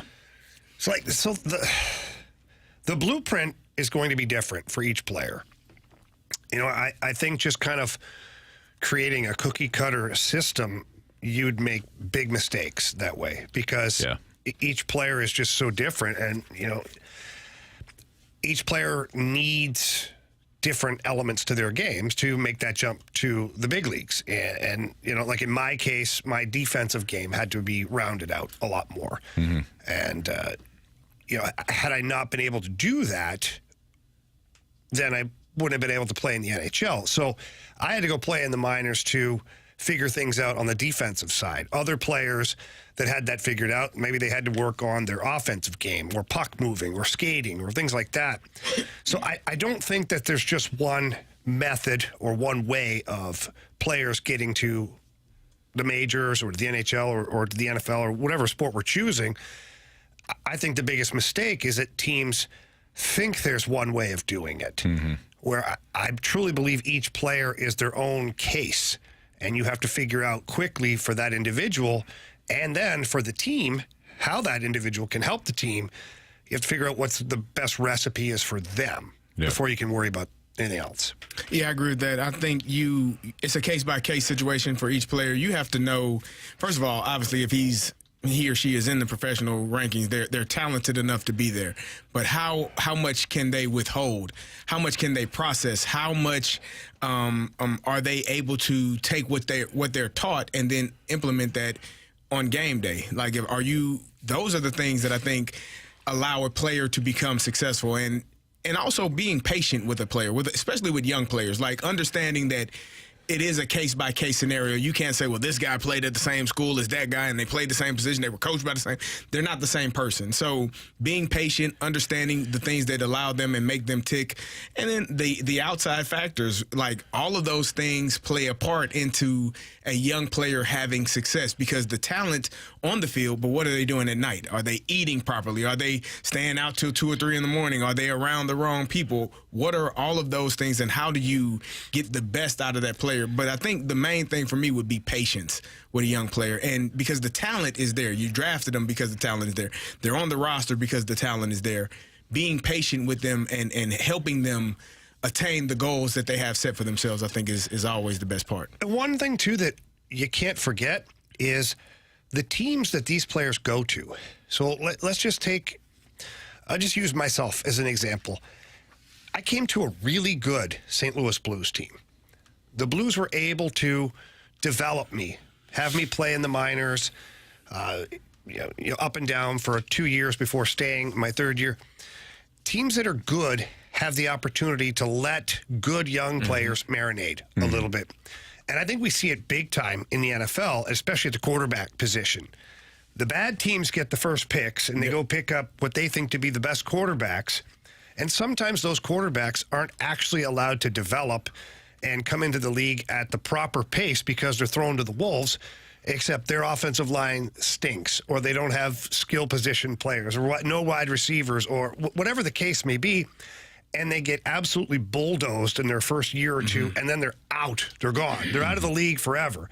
And it happens in hockey, too, where top 5 picks, there's players, top 10 picks, they get picked and they go to a crappy team, and it's just overwhelming for them. But they're going to play because that team's so bad, they have to put them in the lineup, and the player either picks up bad habits or loses their confidence or learns how to do things the wrong way. Yeah. And then 2-3 years down the road, you're like, where the hell did so-and-so go? Right. They're playing in the KHL or in Switzerland or something. They were never able to stay at the big league level. So I think sometimes, too, depending on, again, each player is an individual case on their own, but depending on the individual and depending on the strength of the team, that can also play a big part in the development. Yeah. I really love what you said, too, about not having some cookie-cutter formula. You're right. I mean, you can't just say, hey, this is how we're going to do it every single time. We draft somebody in the first round, this is what we're going to do. This is the exact process.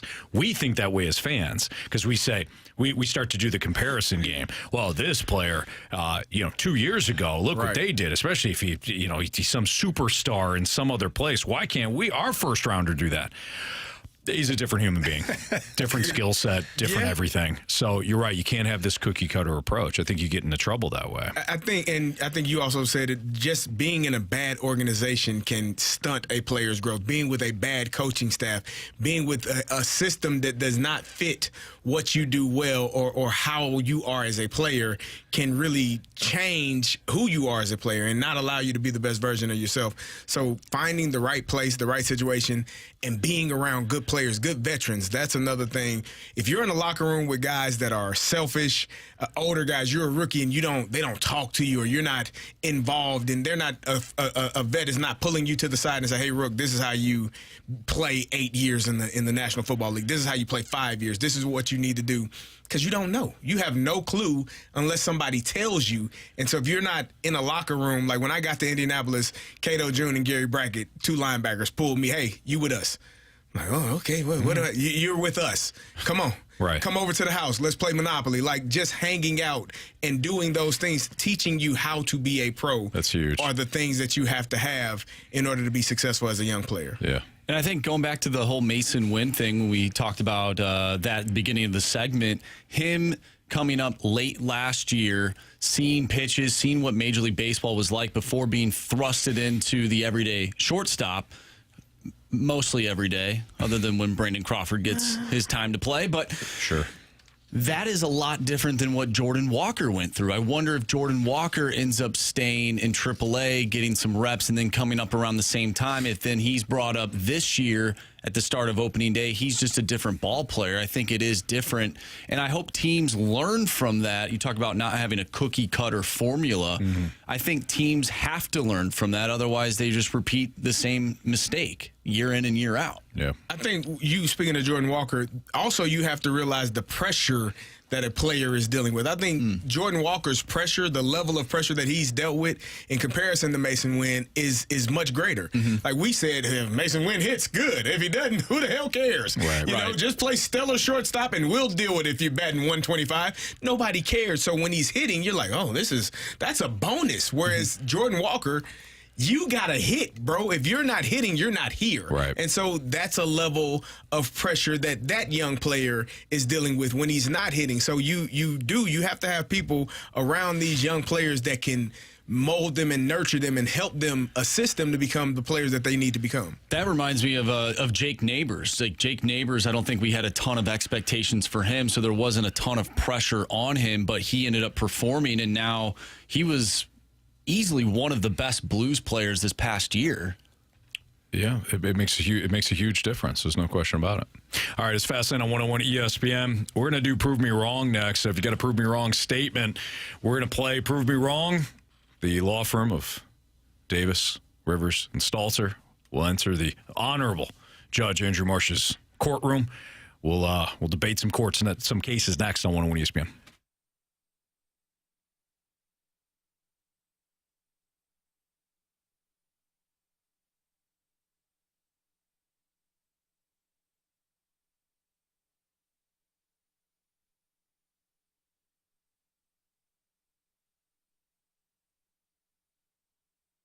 FanDuel, America's #1 sportsbook, fellas. They are all over the NBA and the NBA playoffs, and it's coming to a final here real soon. But don't worry, it's not too late to get involved.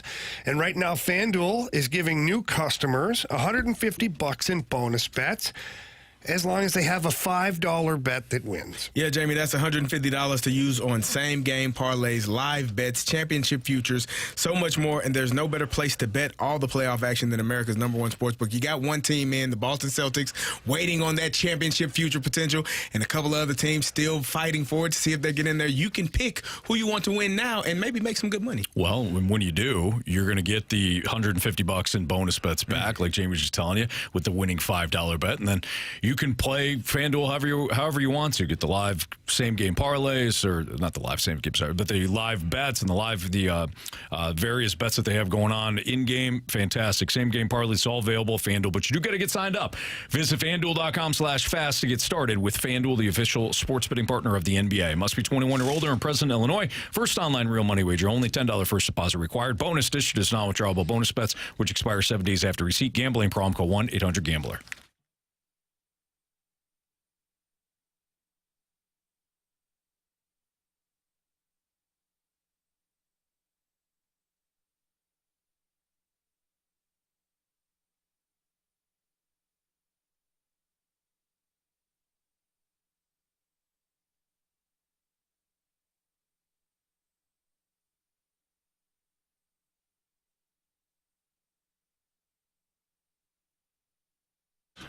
Anthony, when it comes to the financial world, especially when it comes to refinancing, maybe debt consolidation or purchasing a home, our first call is always Stewie from Stewart's American Mortgage Corporation.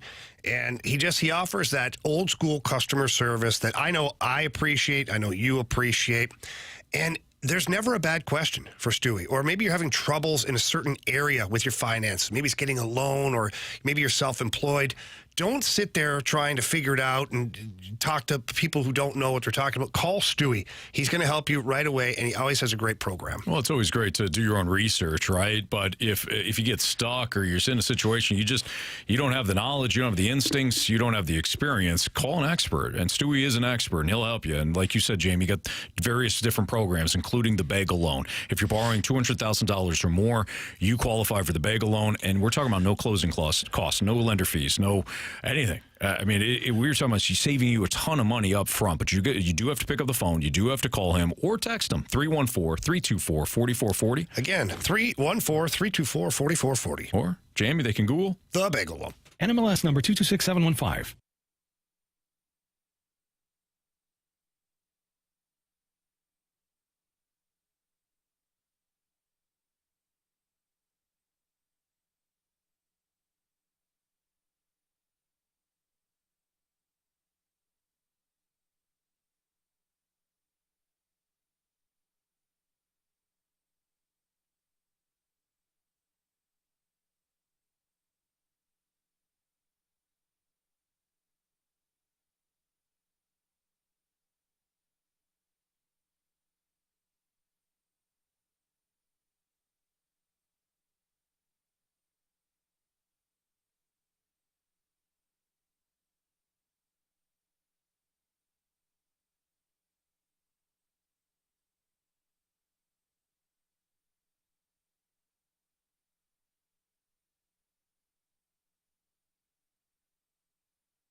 Prove me wrong, kids.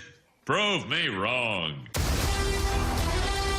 All right, time to play Prove Me Wrong. This is where you send in a statement to the Air Comfort Service text line 314-399-9646. So you are presenting your case, and either Carey Davis, Jamie Rivers, or me, Anthony Stalter, will argue against it. And our guy, Andrew Marsh, is judge, jury, and executioner. Are you Looking ready? great, Judge. Looking great. Thank you. I appreciate that. You got a very regular guy look, but Yeah. but no, you're rocking it. Thank you. I appreciate it. Just a regular guy, sure. From the 217, prove me wrong. The Phillies have only played 5 games against a team above 500. They're overrated, and the Cardinals will win the series.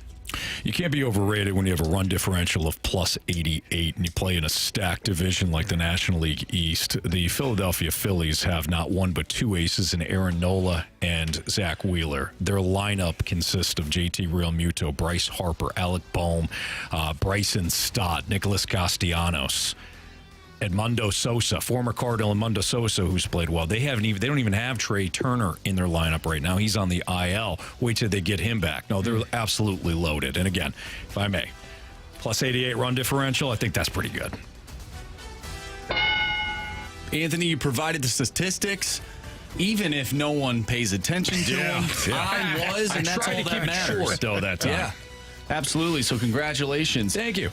This one's from Grant Francis Fan Club. Prove me wrong. Blues won't sign any $6 million plus AAV players this season, trade or free agency. Well, that's completely wrong. If you look at Doug Armstrong's past, he's always lying in the weeds, and then he executes a big trade, a Ryan O'Reilly trade. Last year, he had a monster deal done with the Philadelphia Flyers. Unfortunately, Torrey Krug is the one who decided that deal wasn't going to happen, but Army had it lined up, and so I wouldn't count him out. I don't know if it'll be signing a $6 million free agent, but I could easily see Army moving some pieces around, finding the right player for this retool, and then he's completely unafraid, by the way, of spending $6, $7, $8 million. It doesn't matter to Army. He's got the ownership that's willing to spend to the cap. Yeah, he does. So as far as the price is concerned, and let's not forget the cap is going up as well. That gives him an even a bigger buffer area.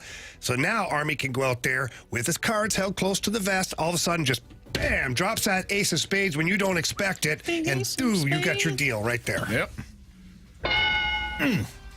That was really good. And I know Jamie wouldn't have taken that question if he didn't believe in it. So. That's right. Yeah, he would have passed the case. Thank you, Judge. On to Carey or myself. Yeah, that's just kind of how he rolls. Yeah. All right, from the 573, prove me wrong. The downfall of major Cardinal success started with Pujols leaving for the Angels after the World Series run. Say that again.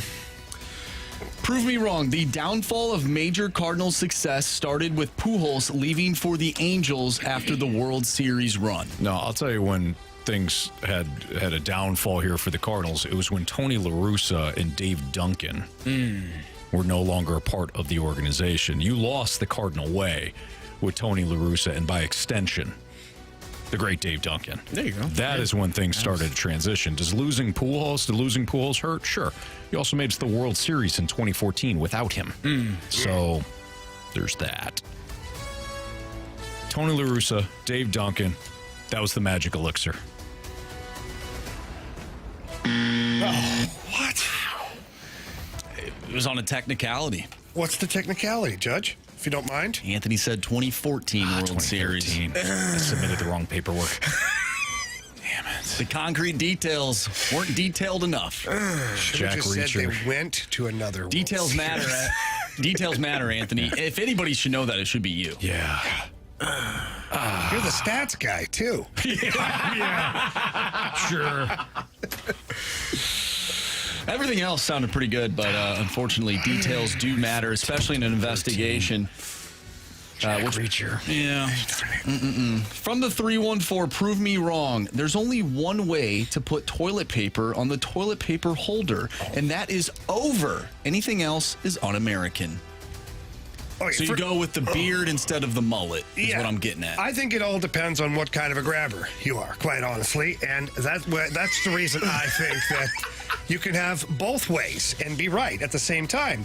And it depends if you're a lefty or a righty as well, because if you're a lefty, going for the bangs, that can be difficult and you're pulling away from the thing. So then the beard would maybe make more sense. Whereas if you're a righty, going over top makes it nice and easy, clean break both ways.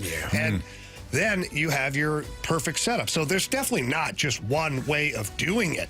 I think each and every household is allowed to have their way. They can go bangs or beard. And in some households, Anthony, I have even explored other people's bathrooms. Whoa. Yeah, it's a passion of mine. And the main floor bathroom will have a beard, and the master bathroom, although it was a little awkward for a minute there, will have the bangs. So to me, there is no exact way. It's what's right for you to make sure you can wipe correctly. Okay, yeah, good. While I preferred the beard way, it is not un-American to have both, because in America, it's kind of a free country. You can do whatever you want. Kind of. No, it is. Yeah. Well said, Marsh. Yeah. So, damn right, I didn't want to do it. Who goes under? I didn't want to do it. I thought Jamie was going to bring up that some people don't even use toilet paper. They use what we would call a bidet, where they have the water. Yeah, but I feel like that would have been straying away from the actual case, though. It's true. And then you start straying away, the board. judge gets distracted. Yeah. And, very true. You lose the meat and potatoes of your argument. Yeah, good call. Good job, Yeah, thanks, guys. Glad it was you. From the 618, prove me wrong. Petro was a bigger loss than Albert Pujols. Well, I mean, Albert Pujols is probably the greatest right-handed hitter to ever play the game. And so losing him on your team is probably a greater loss than anyone else you could lose. I think that, Albert Pujols was a staple. Now, Petro was a champion. He's did great things in this city and for this team. But Albert Pujols? Really? We're gonna compare anyone to the great Albert? The machine? You're telling me there's a player in St. Louis that you can name greater than Albert Pujols in the last 30 years? In any sport? You can't. And so, obviously, when you lose a player of that magnitude, it definitely impacts not only your team, Jamie, Anthony, it impacts your city. Yeah. It's a loss for the entire city. The things that Albert Pujols did around the city for children in the community, you just cannot make up for a loss like that. Lost a good one. Yeah. The kids do it every time. Nice. Well done, Carey. Carey, while that Cardinal team did go to the NLCS 3 times, actually, after Albert left, that 2023 team, they definitely missed Albert. So that's the way I was looking at it, Carey. Congratulations. Nice job. You got it done. Nice. Appreciate it. Way to go. Jamie wasn't taking that one. No. No. Not today. By the way, the 314 says, FYI, the patent for the toilet paper roll holder is for the paper to go over or quote-unquote have bangs. Wow. See? Wow, okay. You learn something new every day. Yeah. We had one texter say that truly the best way is to just leave it on the counter and hold it. However you want it. That does help. My girlfriend just loves that. No. She loves that. I'm sure. Me and my children will look at the empty roll, take the brand new roll, use it, and then put it on top of the empty roll. Oh, boy. Her head spins. I don't blame her on that. All right, we do have the biggest question of the day coming up next here on 101 ESPN.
ESPN Sports Center.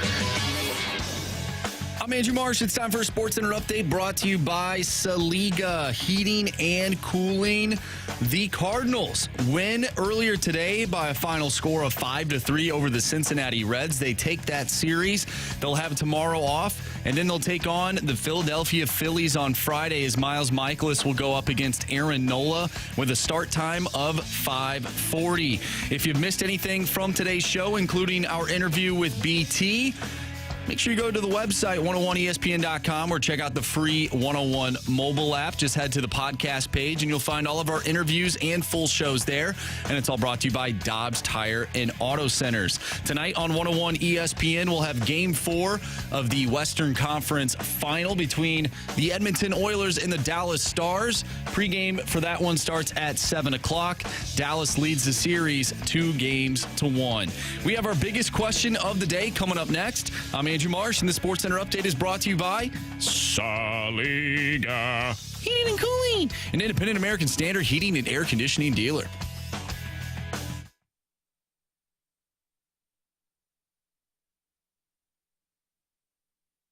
It's time for the Fast Lane's biggest question of the day.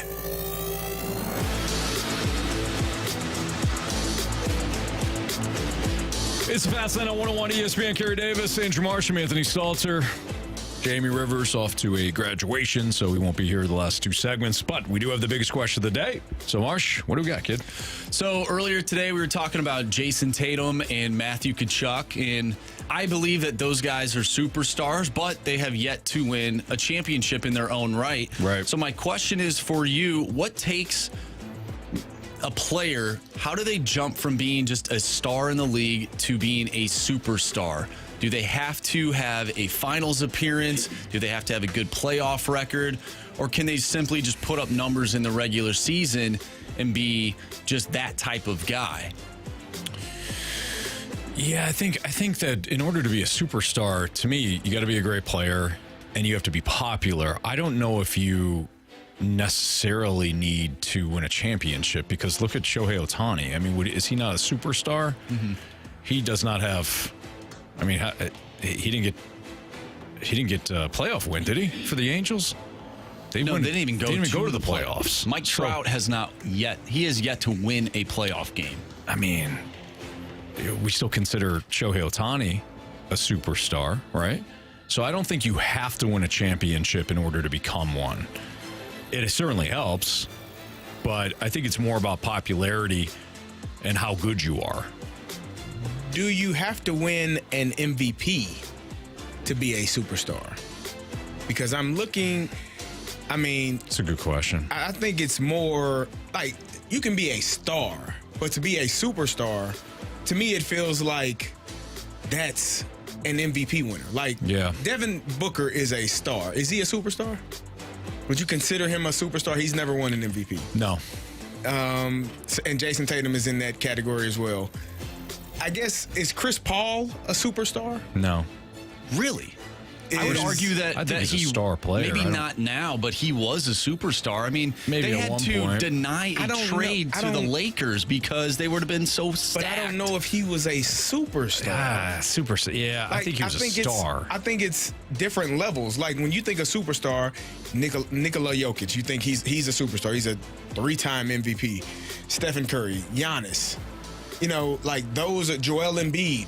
MVP. Like you usually, in my opinion, associate the superstar players with MVP awards attached to their name. Yeah. And you can't be second fiddle. And I feel like that works a lot in basketball too, because you usually have your 1-2 punch. Right. Like you have Kyrie and Luka in Dallas. I would say both of them are superstars. Okay. Kyrie probably okay. I would agree with that. Kyrie is a superstar, but maybe he's never won. But maybe MVP not now, though. Like later in his prime, career, yeah, in his prime, he was a superstar. But I just think, for me, being a superstar, it's a different air. It's different air. Yeah, like it's just different. And maybe I'm confusing superstar with like face of the league, but right. You know, I think to be one of those guys, you got to win, championships or be, top 50 players. I would love the top 75 now. Mm-hmm. We need to look and see how many of those guys didn't win an MVP. Yeah. Because, Anthony Davis is on there. Yeah, okay, so who's a superstar right now in the NBA? Right now? Yeah. I mean, like still LeBron. Like left? Yeah. In the playoffs? No. Oh, Just overall. Luka, Steph. Mm-hmm. Obviously LeBron. Giannis. So all those guys have titles. Yeah. Kevin Durant. Kevin Durant. He's an MVP. Okay, and a title winner. But in baseball, I would consider Shohei Ohtani a superstar. He does not have a ring. But he does have MVP. Okay, so I think you do. Yeah, if you don't have a title, then you gotta I don't know. You have to one or the other. Like if you're gonna be Kawhi considered, doesn't have an MVP, but he has championships. He has final MVPs. Yeah. Is Paul George a superstar? Maybe not now, but at one point, maybe. Maybe. I feel like we're starting to play fast and loose with the word superstar. Does the team that you play on, does that also have a factor into whether or not you are a superstar? Because you bring up Paul George. Paul George was a hell of a player in Indiana. Yeah. Mm-hmm. But he played in Indiana. Yeah, I think it helps. I think it actually, you know what? I think it hurts. How about that? Okay. Because you're right. He played in Indiana, so it's a little tougher. Do we take it Although Kawhi won in Toronto and San Antonio. Mm-hmm. And he won Finals MVP. But he's asking, But he's a champion. Yeah, I see what you're saying. You see what I'm saying? Yep. So we're kind of laying MVP, out certain criteria. Finals MVP, Yeah. champion, superstar. Right. Like biggest moments, biggest games. Yeah. After a great season, like to me, those are the superstars of a league. Mm-hmm. We get a text from 618. A superstar can win a game by himself. I don't know about that. Yeah, I think there's a lot of I don't disagree with that, but I don't know if that's like the end all be all. Mm-hmm. Got a text from the 217 from a football perspective. Would you have considered Drew Brees to be a superstar? Won a title but no MVP. I think but he won a football title. is different. Yeah, but he won a title. And he's got how many records too? Mm-hmm. I would say until yes. Tom Brady played for 15 more years. Well, that hurt. Certainly. But was Drew Brees? He was a great quarterback, but was he ever in those discussions with Tom Brady, Peyton Manning? Hell, I'll even throw Aaron Rodgers in there. Like, was he ever a part of those discussions? I know he has the record. He's got the Super Bowl win. Or was he just a really, really good quarterback? You're talking about Sean Brees? Payton. Yeah, he was a great quarterback. He's a great quarterback. Because was he a superstar in San Diego? No. And he was young. He was younger, but no. Maybe we can add another like Hall of Fame caliber player, future Hall of Famer. Like if you are, I think you are a superstar. Mm-hmm. Like if you are, you have all of those. You hit most of those boxes. MVP, champion, Finals MVP, future Hall of Famer. Like you're probably considered a superstar. Yep. Like I don't think Klay Thompson is considered a superstar. He's a star. He's a really, really good player, great player. But is he a superstar? Like, is he one of the top 15 players you think of, even in his prime? No. When you talk about basketball players? No. I think it's an interesting discussion because it really comes down to what is your definition of a superstar?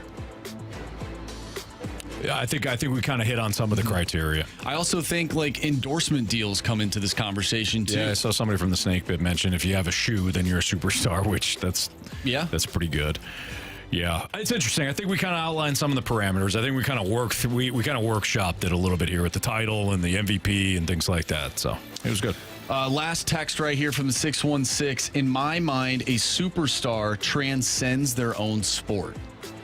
I like that. I like that too. Mm-hmm. Yeah, that's a good one. Okay, I think we got it covered. What about you guys? Yep. Okay. Yep. It's Fastlane on 101 ESPN. Let's get into Bet the Board. 3 stars of the day. Criticisms, compliments next.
It's Fastlane on 101 ESPN. Carey Davis, Andrew Marsh, and Anthony Stalter. If you missed anything from today's show, You can download the podcast available at 101ESPN.com or on your 101 ESPN mobile app. All brought to you by Dobbs Tire and Auto Centers. All right, time to bet the board. Marsh? Anthony, you lead the way 11-8. I am now 10-8. Still have that extra bet the board pick looming. If it gets close, we still have 2 days, or we have 3 days left. Carey, you're 7-12, tied with Jamie. No way for me to win, huh? Maybe not this round. No. Nope. 3 days left, down by 4, so. So that's a no. Yeah. That's a negative. All right, I'm going to go with the under in the Stars-Oilers game. I know it's a bit of a risk, but it's under 5.5. Number sitting at 5.5. Unders hit 2 of the 3 games thus far. Despite all the firepower and what we saw in Game 3, I'm going to take the under 5.5 in Game 4 tonight. All right, I am looking at a shot prop tonight. And the other night, Jason Robertson, this guy, he was firing the puck. And I think it's because Rupe Hintz is back in the fold. He's helping out. And so I'm going to take over 2.5 shots for Jason Robertson tonight. Okay. I like it. Give me the Chicago Cubs -146 versus the Milwaukee Brewers in Milwaukee. Shota Imanaga on the mound. He's going to be throwing some flames, seeing as how many days he's had to rest. Absolutely. Thanks to the Cardinals.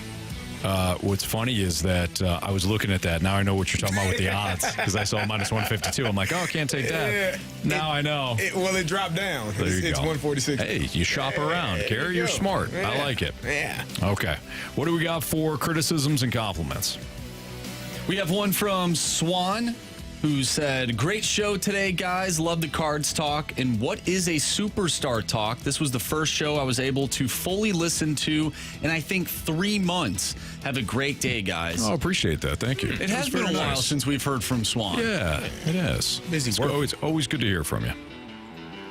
Got a text from the 636. I bet that song for the final segment is all of your favorite song. That means your workday is over.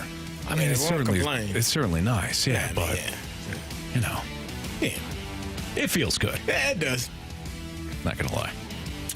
Now, are you guys a cat guy or a dog guy? Dog guy. Yep. Dog. Dogs. Absolutely. Got a message from Dan in the Snake Pit.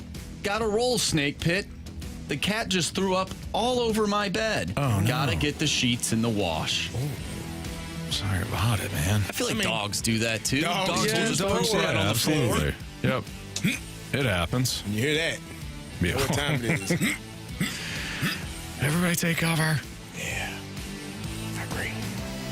Get a message going back to that superstar talk. This one comes from Marshy Stash. NBA players are all about legacy. They care more about how they'll be viewed 10 years from now than now. LeBron can't frickin' wait until he's retired and can compare numbers to Michael Jordan.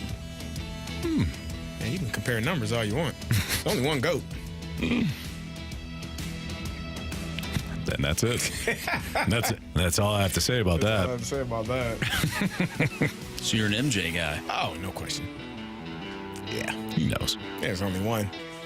There only can be one, Marshy. Name is Michael. There can only be one Highlander. I agree. Michael Ciani is one of the better players in Major League Baseball right now.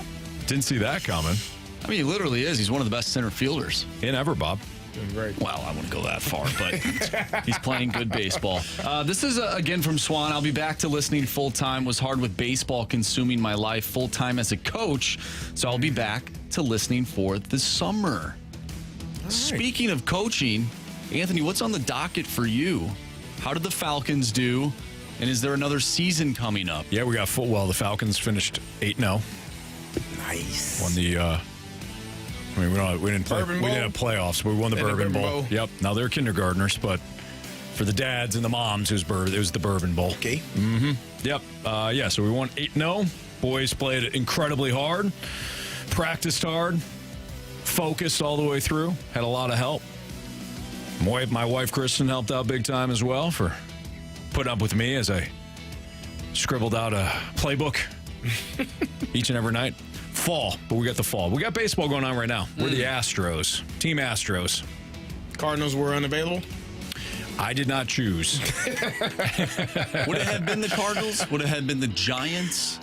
Could you make up your own name? I don't think you can make it. No, I think they give you. They assign you the Major League Baseball team. Oh, so I we're the chose the Astros. Stros. I didn't choose it. It was given to me. What do the jerseys look like? Do they look like the jerseys now? Do they look like the we don't have 2000s? Yeah, we don't have the actual, since they're apparently the next year, like when the next level up, then they get the actual logos and stuff. No, this is just orange T-shirt. Okay. Yeah. Orange, though, not blue. No, yeah, it's orange. It's fine. 618 says, get those trash cans ready. First thing I said to the kids, actually. First practice, that's what I said. The parents got it, but kids just looked at me like, why are we playing with trash cans? Don't worry about it. Yeah. You get mad at the kids. I told you. It was a change. You got to listen for the trash can beat. Oh, man. Pay attention. Yeah. From the 314, gold star to Jamie for graduating and making Mumsy proud. Oh, yeah. It wasn't Jamie's graduation. Yeah.